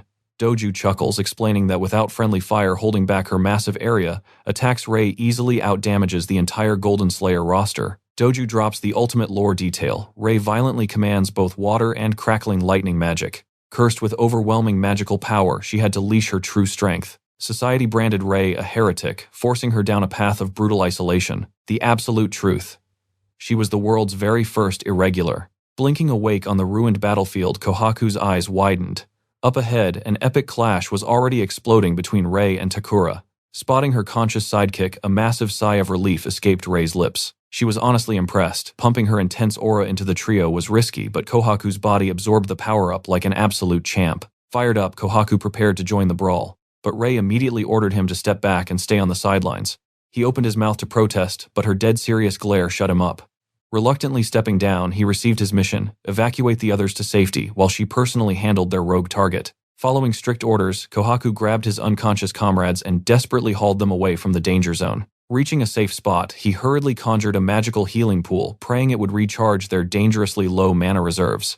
Meanwhile, crushing guilt gnawed at Rei's heart. The guild had placed their utter faith in her leadership, yet she completely failed to keep Takura's darkness in check, letting him twist into this absolute monster. Frustration boiled her blood. She angrily realized she should have just played the lone wolf from the very beginning. Humiliated by her overwhelming power, Takura unleashed a furious battle cry, summoning a deadly barrage of homing ice swords. Rei instantly deployed a shimmering force field. The icy blades deflected wildly, but one sharp edge stopped mere inches from her face. Seeing death that close ignited a blazing fury in her eyes. Gritting her teeth behind the shimmering barrier, warm memories of her parents' gentle encouragement flooded her mind. They had sworn to absolutely protect this city no matter the deadly cost. Embracing her inner rage, crackling lightning finally erupted from her soul. The destructive aura completely shattered every remaining ice blade. Shifting into a lethal stance, she blasted a torrential current of electricity, instantly trapping Takura inside a merciless lightning tornado. Takura shrieked as millions of volts roasted his body. Watching from afar, Kohaku's jaw dropped. She was casually wielding the two absolute strongest gifts from the gods. But such divine destruction always came with an agonizingly high price. Back in her childhood, classmates treated her like a ticking time bomb. Everyone feared the overpowered irregular would completely lose her mind. Watching her isolated figure fighting alone, Kohaku realized just how terribly lonely her path to strength must have been. With a flick of her wrist, another devastating lightning strike launched forward. Takura screamed in pure horror as it pierced his chest, while Rei mercilessly spun him around in the electrified vortex. A cold shiver ran down Kohaku's spine. Rei's true unsealed power was ridiculously, terrifyingly off the charts. Sick of being treated like a rag doll, a bloodied Takura lunged wildly toward her. He wanted to drag this epic fight into a brutal, close-quarters slugfest, but Rei casually sidestepped. She clamped her grip onto his mutated arm, boldly mocking his pathetic attempt at physical combat. Channeling raw thunder into her right fist, she delivered a bone-crushing punch. Takura watched in pure horror as the massive shockwave sent his body launching into the stratosphere. He violently cratered into the earth, Yet incredibly, the madman still tried to stand, leaving Rei genuinely stunned. She finally realized the terrifying durability of that corrupted divine weapon. Despite the towering danger, her stubborn mindset returned. She had to end this living nightmare completely alone. The haunting image of her mother's lifeless body flashed by. She blamed herself for everyone's suffering, and Takura's stubborn survival only fueled her desperate guilt. Her voice turned cold as ice, swearing to end him. Suddenly, Kohaku noticed the puddles around them trembling suspiciously. What on earth was coming next? Charging up her ultimate finishing move, Rei knew this attack would leave her completely defenseless. Still, she had absolutely no choice. She had to risk it all, secretly praying the blast would not actually kill him. Boom! Rei unleashed an earth-shattering lightning blast. With nowhere to run, Takura took the catastrophic nuclear-level explosion straight to the face. Kohaku's eyeballs practically popped out of his skull. Did she seriously just snipe a guy with a tactical hydrogen bomb? As the blinding smoke finally cleared, the overpowered irregular descended back to Earth. Just as predicted, her mana hit zero, sending her crashing tiredly to her knees. Kohaku sprinted over in a total panic. Trembling, she forced herself upright, throwing him a weak thumbs up despite looking like an exhausted walking zombie. Looking toward the horizon, she saw the distant crowd cheering wildly for her epic victory over the rogue. A warm, goofy smile spread across her face. She happily daydreamed about going home for a massive barbecue feast, until a cold blade suddenly impaled her from behind. A blood-curdling gasp escaped her lips. Turning her head in absolute shock, she stared into the dead eyes of her attacker. It was Takura. Coughing up a terrifying fountain of crimson, Rei collapsed lifelessly to the dirt, a gaping hole completely piercing her chest. Screaming her name in sheer terror, Kohaku desperately sprinted toward her fading body. Rei kicks herself for getting cocky. She underestimated his insane power level, and now, she's literally eating dirt on the ground. Tears stream down her face. She's absolutely convinced it's game over, but hey, at least she gave it a full-send hero effort. Takura goes full cartoon villain, laughing maniacally and claiming she's his property. He swings his blade, but bam, Aoi swoops in from nowhere and violently snatches his wrist. Coughing up blood, Rei angrily scolds Aoi for jumping into the danger zone. Aoi smiles, proving Rei isn't alone. Takura, annoyed, backhands Aoi away. Seeing this disrespect, the local Slayers unite, forming a meat shield to protect their hardworking MVP Rei. Rei watches in sheer shock as these extras risk it all. They truly believe she is their one and only golden ticket to survival. Panic sets in. Rei desperately wishes they'd just run.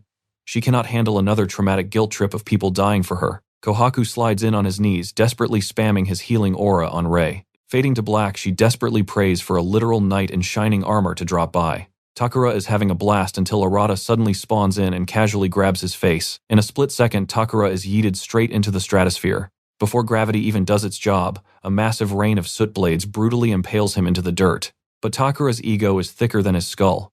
He hilariously still thinks Arata is just a pathetic scrub.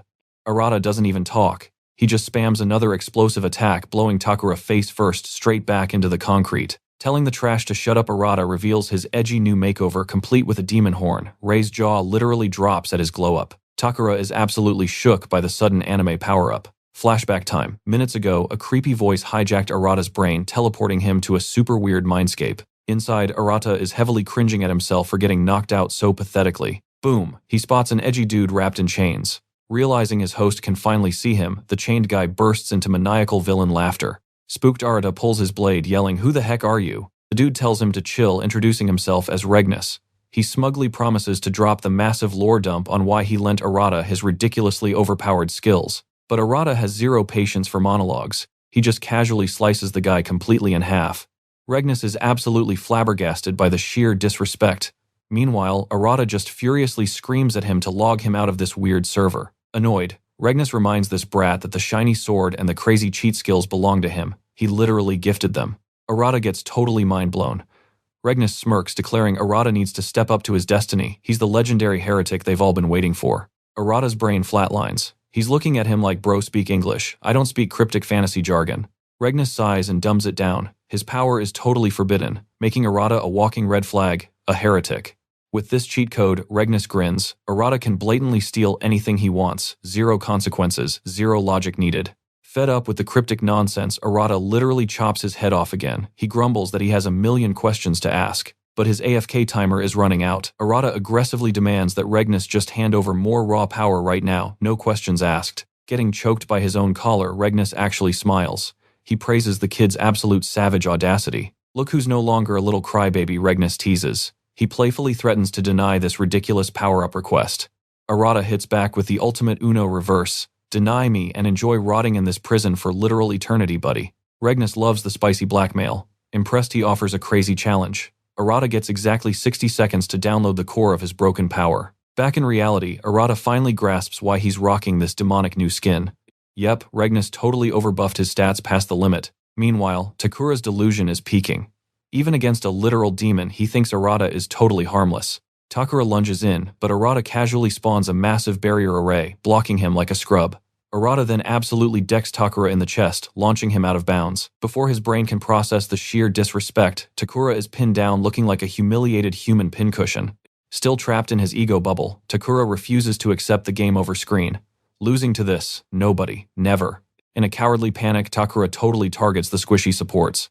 Nope, Aoi instantly unleashes her ultimate black scale beast, smacking his pathetic charge right back where it came from. Takura's jaw drops. Since when was she this cracked? He throws a massive tantrum, screaming about his rich daddy's company and waving his shiny divine sword like a toy. He whines about how he overthrew the 5 kings and dominated because he's supposedly the absolute strongest boss.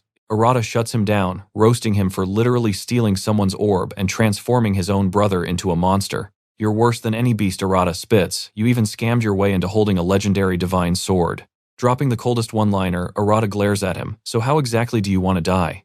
Arata's overwhelming aura literally suffocates the room, leaving Ryo sweating bullets.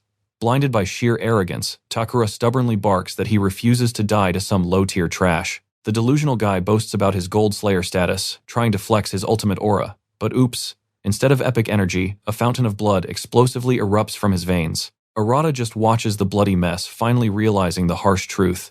That borrowed orb's majestic power is violently rejecting Takura's pathetic, incompatible body. Because honestly, this absolute clown never had any real talent. Realizing he totally messed up, the cowardly Slayer hilariously sprints for the nearest exit. Too bad, Arata casually rips open a dimensional tear, leaving Kohaku completely flabbergasted. Takura wildly slams the brakes, but Arata's terrifying hand shoots right through the void, mercilessly dragging his screaming head inside. Emitting absolute demon lord vibes, the main character coldly whispers, "Game over, stop running." Playing with his prey, Arata cruelly smirks. What happens to your neck if this little portal suddenly snaps shut? The arrogant Slayer instantly bursts into pathetic tears. He knows one wrong move equals an instant flawless decapitation via portal. Just as the fatal guillotine is about to drop, Toyoi desperately backhugs him. She begs him not to cross that dark, unforgiving line. Her desperate plea strikes his soul, warning him that murder will forever shatter his conscience.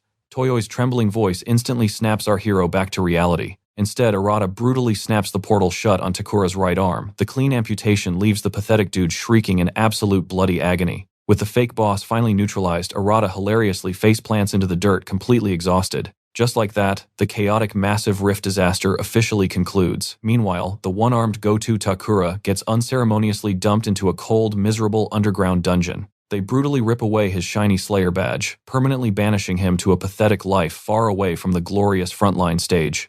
Meanwhile, our exhausted hero desperately tries pinging Regnus, the legendary owner of his mysterious abilities. But the crazy cheat skill is totally glitching out. Arata has a literal mountain of burning questions left unanswered. However, magical technical support must wait. He faces a much deadlier raid boss, now a stressful judicial court hearing. During the intense disciplinary council, Arata steps into the terrifying spotlight. Doju sternly announces that his epic prison break and commandment violations cannot be ignored. Weighing his spectacular chaos, Doju declares that the almighty High Council will now determine his ultimate destiny. Hilariously standing nearby is Toyoi awkwardly rocking a literal cloth gag over her mouth.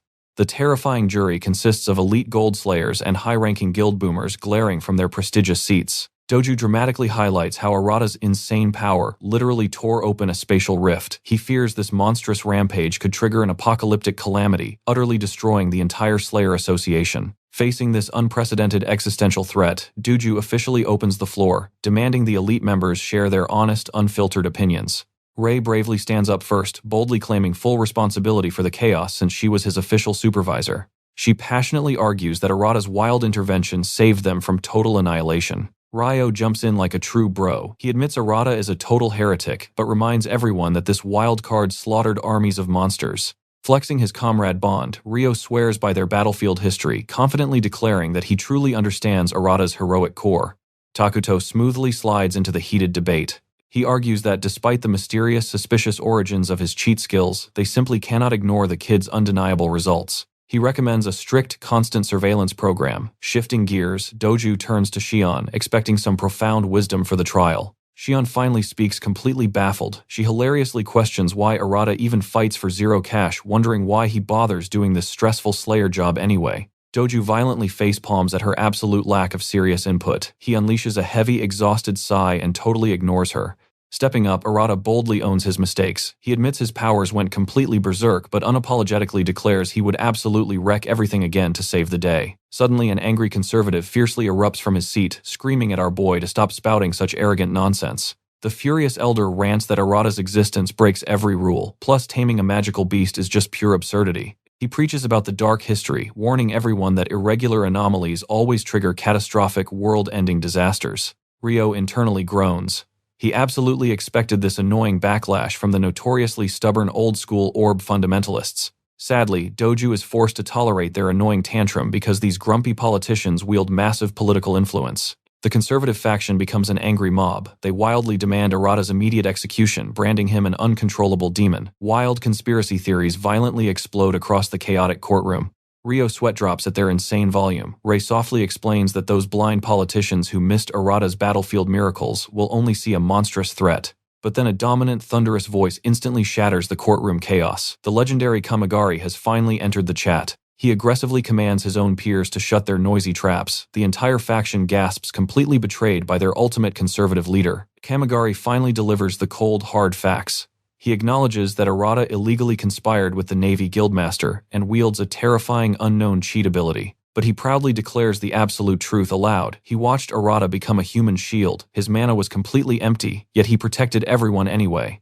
Kamigari glares at his peers. If this selfless warrior isn't a true slayer, then who the heck is? His voice echoes with absolute fury. You cowards just stood there while Takura went totally berserk. In a shocking twist of fate, Kamigari bows his head. Punish me instead, Guildmaster Doju. We were the pathetic guards who totally abandoned our sacred posts in pure fear. Suddenly, the rescued civilians step forward. Wait, he put his own life on the line to save ours. They describe his legendary final stand. He was completely drenched in blood, yet he never stopped swinging. The crowd passionately demands justice. Acknowledge him right now. He is the ultimate hero of the people. Doju absorbs the overwhelming public outcry.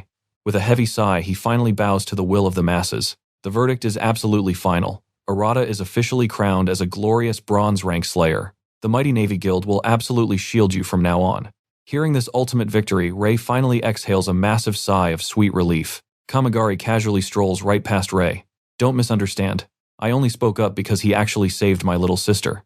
A proud warrior like me absolutely despises owing favors to anyone. Doju fixes Arata with an intense glare. Prove your worth. Protect the innocent with your unyielding iron resolve. But stray from this righteous path, and the Association's hammer of justice will crush you without any mercy. With the main hero's fate sealed, Doju slowly turns his terrifying gaze toward Ryo and Ray. Their crime, staging an illegal prison break and casually tossing our rookie into a literal bloody war zone. Escaping the suffocating trial, Arata finally grasps his shiny new badge. Elsewhere, Toyoi crashes at Ray's place. He never even wanted this shiny trinket in the first place, but fate is super cruel. Upon returning to his tiny apartment, a terrifying mountain of unpaid utility bills brutally ambushes him. He desperately thanks the heavens for that official Slayer promotion, because without that sweet guild paycheck he would definitely be completely broke and sleeping on the streets. While tragically calculating his massive debts, a mysterious shadow lunges and violently tackles him out of nowhere. A wild silver-haired girl pins him down. I have been patiently waiting for you. Her sparkling eyes are swirling with absolute unhinged madness. While a totally panicked Arata questions reality, she firmly grips his shoulders. Hey, can I please slice you open right now? Flashing a terrifyingly creepy grin, she practically begs to deeply examine his fascinating internal organs. A totally freaked out Arata blasts her away with his soot magic, but unfortunately, that only fuels her bizarre obsession. Drooling like a literal maniac, she suddenly equips shiny surgical scalpels. I absolutely cannot wait to dig into you. The crazy surgeon pounces once more. Bam! Ray suddenly drops from the sky, instantly smashing the psycho into the floor. Talk about perfect comedic timing. Ray totally knew this chaotic ambush was absolutely bound to happen today. Ray effortlessly dangles the mad scientist upside down. The girl pouts. Didn't you get Guildmaster Doju's super important memo? Ray casually nods, totally confirming their mandatory lab visit for tomorrow morning. Hearing the dreaded words Research Institute drop, Arata's panicking brain finally connects the terrifying dots about this absolute maniac. This absolute lunatic is actually the big boss, Director Aki Kaibo of the legendary Slayer Research Institute. Fast forward to the next morning. Poor Arata is trapped inside Aki's high-tech futuristic laboratory. Aki completely loses her mind. He ripped open a dimensional fissure and absorbed the legendary power of Regnus. Her scientific curiosity explodes into absolute obsession over his mutated body, sweating bullets. Arata nervously explains that his chaotic new abilities are still a total mystery, though he has big plans. But Aki's patience hits zero. I absolutely cannot hold back anymore, clang. She heavily straps him directly to the cold examination table. A totally horrified Arata instantly regrets ever opening his big mouth about his overpowered secret abilities. Suddenly, magical mana erupts from the crazy director's secret skill activation virtual autopsy. A glowing water mirror scalpel materializes. This magical technique performs a deep internal scan without leaving a single bodily scratch. While Arata screams in pure panic, Rei casually leans against the doorway. She is a total weirdo, but her medical magic is truly god tier. Relax, rookie. You are in the safest, albeit craziest hands possible right now. Rei smirks nostalgically. Honestly, I was totally traumatized during my very first checkup with her too. Fascinated despite his terror, Arata gasps. What kind of broken ability is this? I have never seen a normal Slayer use such precise, advanced magical manipulation. Meanwhile, Aki stares through the magical water mirror in sheer, unadulterated disbelief. This is utterly impossible, she whispers in shock. Your internal anatomy completely defies every known biological rule of Slayers. The chilling truth drops like a massive bombshell. Your genetic markers. They perfectly match the monstrous origin of a terrifying Magai.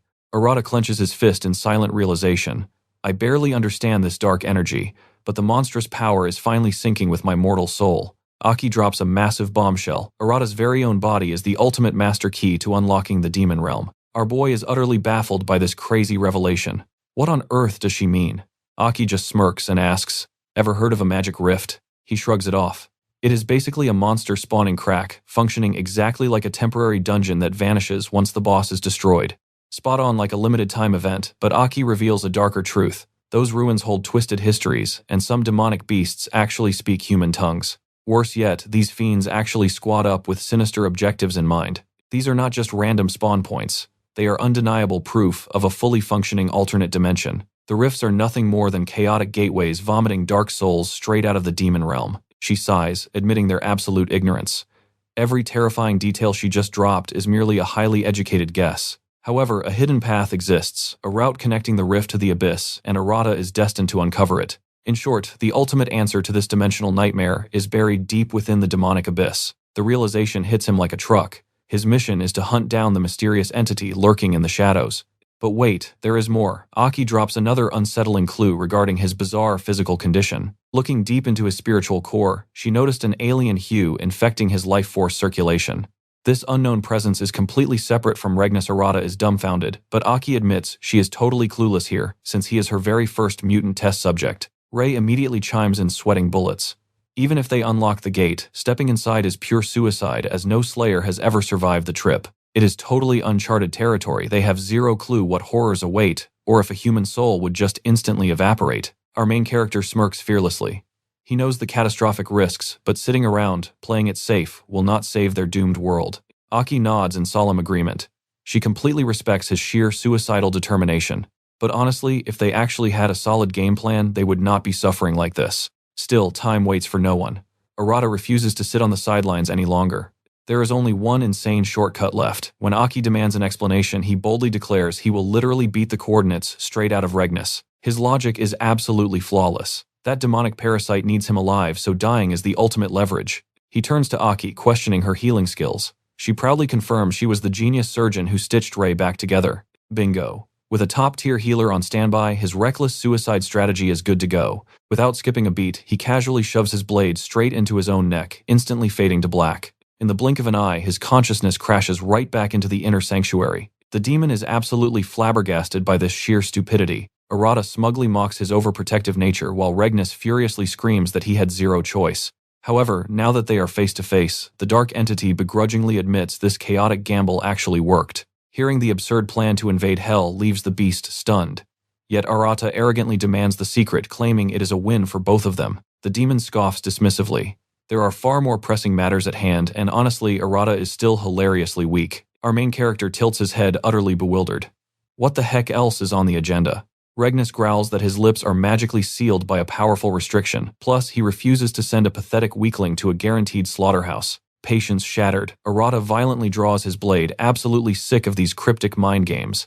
He loudly vows to crash the demonic gates and annihilate the rifts, fully prepared to use extreme violence to get his way. The ancient being erupts into sinister laughter, genuinely amused by the human's staggering audacity. Deciding to entertain this little tantrum, he raises a single terrifying finger. Instantly, a suffocating aura explodes, making Arata tremble instinctively. The beast mocks him mercilessly. Even with just one hand unsealed, the overwhelming pressure is already breaking the boy's resolve. Killing his host would be incredibly inconvenient, but a proper beatdown is clearly necessary right now. If this foolish kid truly wants to risk it all, he must unleash every ounce of his pathetic power immediately. Fury blazes in Arata's eyes as he takes his stance. The demon grins like a maniac, practically begging the boy to prove his worth in battle. With an explosive dash, Arata closes the distance. "Shut up and spill the secrets," he roars.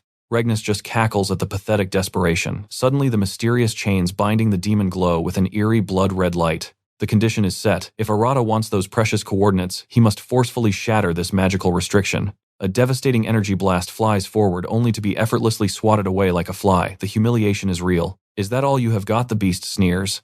"Push past your limits, kid, or your story ends right here and now." Regnus flashes a wicked grin. He isn't aiming to kill, but thanks to his restrictions, holding back is absolutely impossible. Arata rolls his eyes at the restriction excuse, calling the overpowered guy completely pathetic. Regnus shamelessly agrees. He dares Arata to unleash his true strength if he plans on surviving this. Bam! Before Arata can even blink, overwhelming pressure crushes him to the floor, sending fresh blood spraying everywhere. The terrifying reality of Regnus's strength finally hits him. Just one arm creates an absolute power gap. A single casual strike leaves Arata totally paralyzed, his bones screaming like they might shatter into dust. Sighing in utter disappointment at this pathetic display, Regnus straight up demands a better fight. Coughing blood, Arata refuses to stay down. This temporary pain is absolute child's play compared to his brother's endless suffering. Regnus smiles, genuinely impressed by the kid's stubborn grit. He reveals that true soot is the indestructible ash left behind even after burning in hellfire. He granted Arata that exact same indestructible power. Now it is time to fight like his life depends on it. Regnus unleashes a massive energy wave, but Arata casually slices the deadly attack in half. Smirking, Arata explains his genius trick. Since their energies are completely identical, he just shamelessly hijacked the attack. Arata fires back a crazy storm of soot weapons, earning loud praise from the impressed master. But anything Arata can do, Regnus does way better. Swatting the weapons away like annoying flies, he mockingly asks if the kid is already out of juice. Regnus counters with a deadly rain of blades. Instantly, Arata summons his defensive water shield to survive. The crazy defense almost works, but one stray blade shatters the barrier and violently slices Arata's shoulder. As Arata spots a crucial weakness, Regnus just laughs arrogantly, wondering if this pathetic display is his absolute limit. He relentlessly spams the trash talk, demanding some actual entertainment. Arata draws his blade. Regnus yawns, thinking the kid is just blindly swinging raw power. But Arata is sick of the endless monologues. He violently dashes forward, blasting a massive cloud of soot to blind his cocky opponent. Regnus remains totally unfazed. He thinks the kid is just relying on sad, cheap parlor tricks to win. A mountain of weapons flies at him, yet he stands completely bored. He boasts that useless copies change absolutely nothing, but his cocky smirk instantly vanishes when Arata teleports right into his personal space. Even now, Regnus arrogantly assumes he is entirely untouchable. Boom! Arata slashes the binding chains using a blade infused with Aoi's water magic. The unbreakable seals shatter, instantly shaking Regnus to his absolute core. Arata grins wildly thrilled. His crazy gamble actually worked. Bingo! Regnus's soot mastery is completely useless against water magic. Plus, Arata accurately guessed those flashy chains were the actual source of the restrictions. Regnus bursts into absolute hysterical laughter. The sneaky kid used water magic while making everything else a massive flashy decoy. Suddenly, thick black soot violently engulfs Arata's arm. Regnus grins, calling this a golden jackpot to absorb legendary amounts of power and level up like crazy. The master declares the final challenge. It is entirely on Arata to awaken the absolute terrifying potential of the soot. Back in the real world, Aki finishes healing Arata's mangled neck. Now, the waiting game for his dramatic awakening begins. Hours have painfully dragged by, leaving Ray pacing around with intense anxiety. Gasp! Arata violently snaps awake, screaming like he just saw the Grim Reaper. Ray panics, but he flexes like a macho man, claiming his fatal wounds feel totally fine. Before he can brag, more smack. Ray delivers a massive slap to his face. Aki gasps, and Arata is left completely bamboozled. Tears welling up, Ray furiously scolds him for acting like his death wouldn't utterly shatter their hearts. She drops a heavy truth bomb. If he kicks the bucket, Aoi might actually perish alongside him. Seeing her genuine heartwarming concern, Arata guiltily apologizes for being a total meathead. Blushing, Ray orders him to never pull a stunt like that again because guildmates are precious family. Arata sweat drops, promising to be a good boy. Suddenly, a delayed, fiery pain explodes on his cheek. Arata shrieks in total agony. Ray casually flips her hair, warning him that her angry slap packs some serious lethal damage. Rubbing his swelling face, Arata proudly announces his crazy victory. He successfully milked the legendary Regnus for the top-secret intel. Later on, Arata and Ray gather the elite gold slayers ready to drop the massive lore bomb he secured from Regnus. Rio aggressively crosses his arms, extremely suspicious about blindly trusting a shadowy figure's wild claims. Why on earth would a massively overpowered entity freely hand over such world-breaking classified secrets? Arata confidently insists the intel is absolutely legit. Ray quickly backs him up, though she admits she has zero clue how he squeezed answers from that monster. After all, the crazy madman literally gambled his life for these vital answers. Takuto rolls his eyes, totally sick of this dramatic suspense, and demands answers. Arata finally drops the bombshell. The gateway to the demon realm opens only by crushing the boss of an S-rank magic rift. Smashing that boss means he can literally rip open his very own dimensional rift. A one-way ticket to the demon realm. Takuto's mind is totally blown, fanboying hard over Arata's absolutely broken abilities. But Doju is sweating bullets. An S-rank dungeon, that is basically a death sentence. If an A rank equals an entire military fleet, an S rank is straight up apocalyptic, a walking, breathing, natural disaster. History books barely mention S rank anomalies, because anyone who sees one usually gets wiped off the map. Rio scoffs, calling this suicide mission a delusional fantasy, straight out of a cheap comic book. Arata is practically vibrating with hype, but Rio shuts it down, finding the portal is not the issue, it is Arata's pathetic power level. He flat out roasts him. Fighting an S-rank monster right now equals instant game over. For an S-rank anomaly, the system demands at least 2 legendary gold-tier slayers just to step inside. Only the absolute elites raid those. Bronze and silver trash, absolute 0% survival rate, instant cannon fodder. Despite the horrific odds, Arata's eyes blaze with determination. He is invading the demon realm, dead or alive. He declares an end to humanity, constantly cowering in fear of these chaotic portals. Doju smiles. For the very first time, humanity is not just playing tower defense, they are going on the ultimate counterattack. Just one tiny glaring issue remains: our main character seriously needs to level up. Shion smirks, eagerly suggesting the brutal dead-minute trial, happily volunteering to personally beat him to a pulp. Ray drops her jaw. A rookie fighting a gold-tier legend, that is literally unheard of. Rio just shrugs, grinning. A brutal beatdown is exactly the hardcore training Arata needs to survive an S-rank slaughter. Meanwhile, our clueless hero is just standing there, blinking. What on earth is a dead-minute trial? Doju explains the horror: it is a hellish survival exam required before fighting monsters totally out of your league. Since Arata plans to kamikaze into an S-rank dungeon, Doju firmly believes he must survive this insane initiation ritual. The rules: survive 60 agonizing seconds against 3 overpowered veterans. Just living means passing the trial. With the portal's arrival totally unknown, they must grind now so they do not miss their golden ticket. Despite the glaring death flags, our reckless hero accepts without hesitation. Cut to the trial, Arata gets absolutely obliterated in exactly 10 seconds by a ruthless combo from the trio. Cut to the Navy Guild. Ray steps out, rocking her slick combat gear. She sighs. His messy street brawler style is cute, but it is time for a real masterclass in destruction. She promises to physically beat the absolute basics into his skull. Instead of running, Arata grins like a maniac. Ray drops some martial arts wisdom. Powerful skills require crystal-clear, razor-sharp mental imagery to truly pop off. She tries dumbing it down to literal baby terms, but our dense hero is staring blankly like a loading screen. Giving up on theory, she points at a massive water wall. The quest: spam 10,000 basic strikes. Master this agonizing grind, and the stats payoff will be absolutely astronomical. Arata and Toyoi square up furiously, throwing a barrage of punches at the endless waterfall. Hours of grueling hell later, they hit the target, collapsing like thirsty dogs. Then Ray ruthlessly smiles, 20,000 more. Their souls literally leave their bodies. Her demonic logic: the real training only begins when your stamina hits absolute zero. Fast forward through more pure agony. The duo crashes down their noodle arms, refusing to lift even an inch. Boom. The entire water wall suddenly collapses on them, forcing Arata to instantly react and deflect the tsunami. Arata is stunned. Despite his totally drained mana and empty stamina, his body launched a skill purely on muscle memory. Ray claps proudly. That unconscious reflex right there, that is the microscopic line between living and dying. Next stop, the Lion Flame Guild.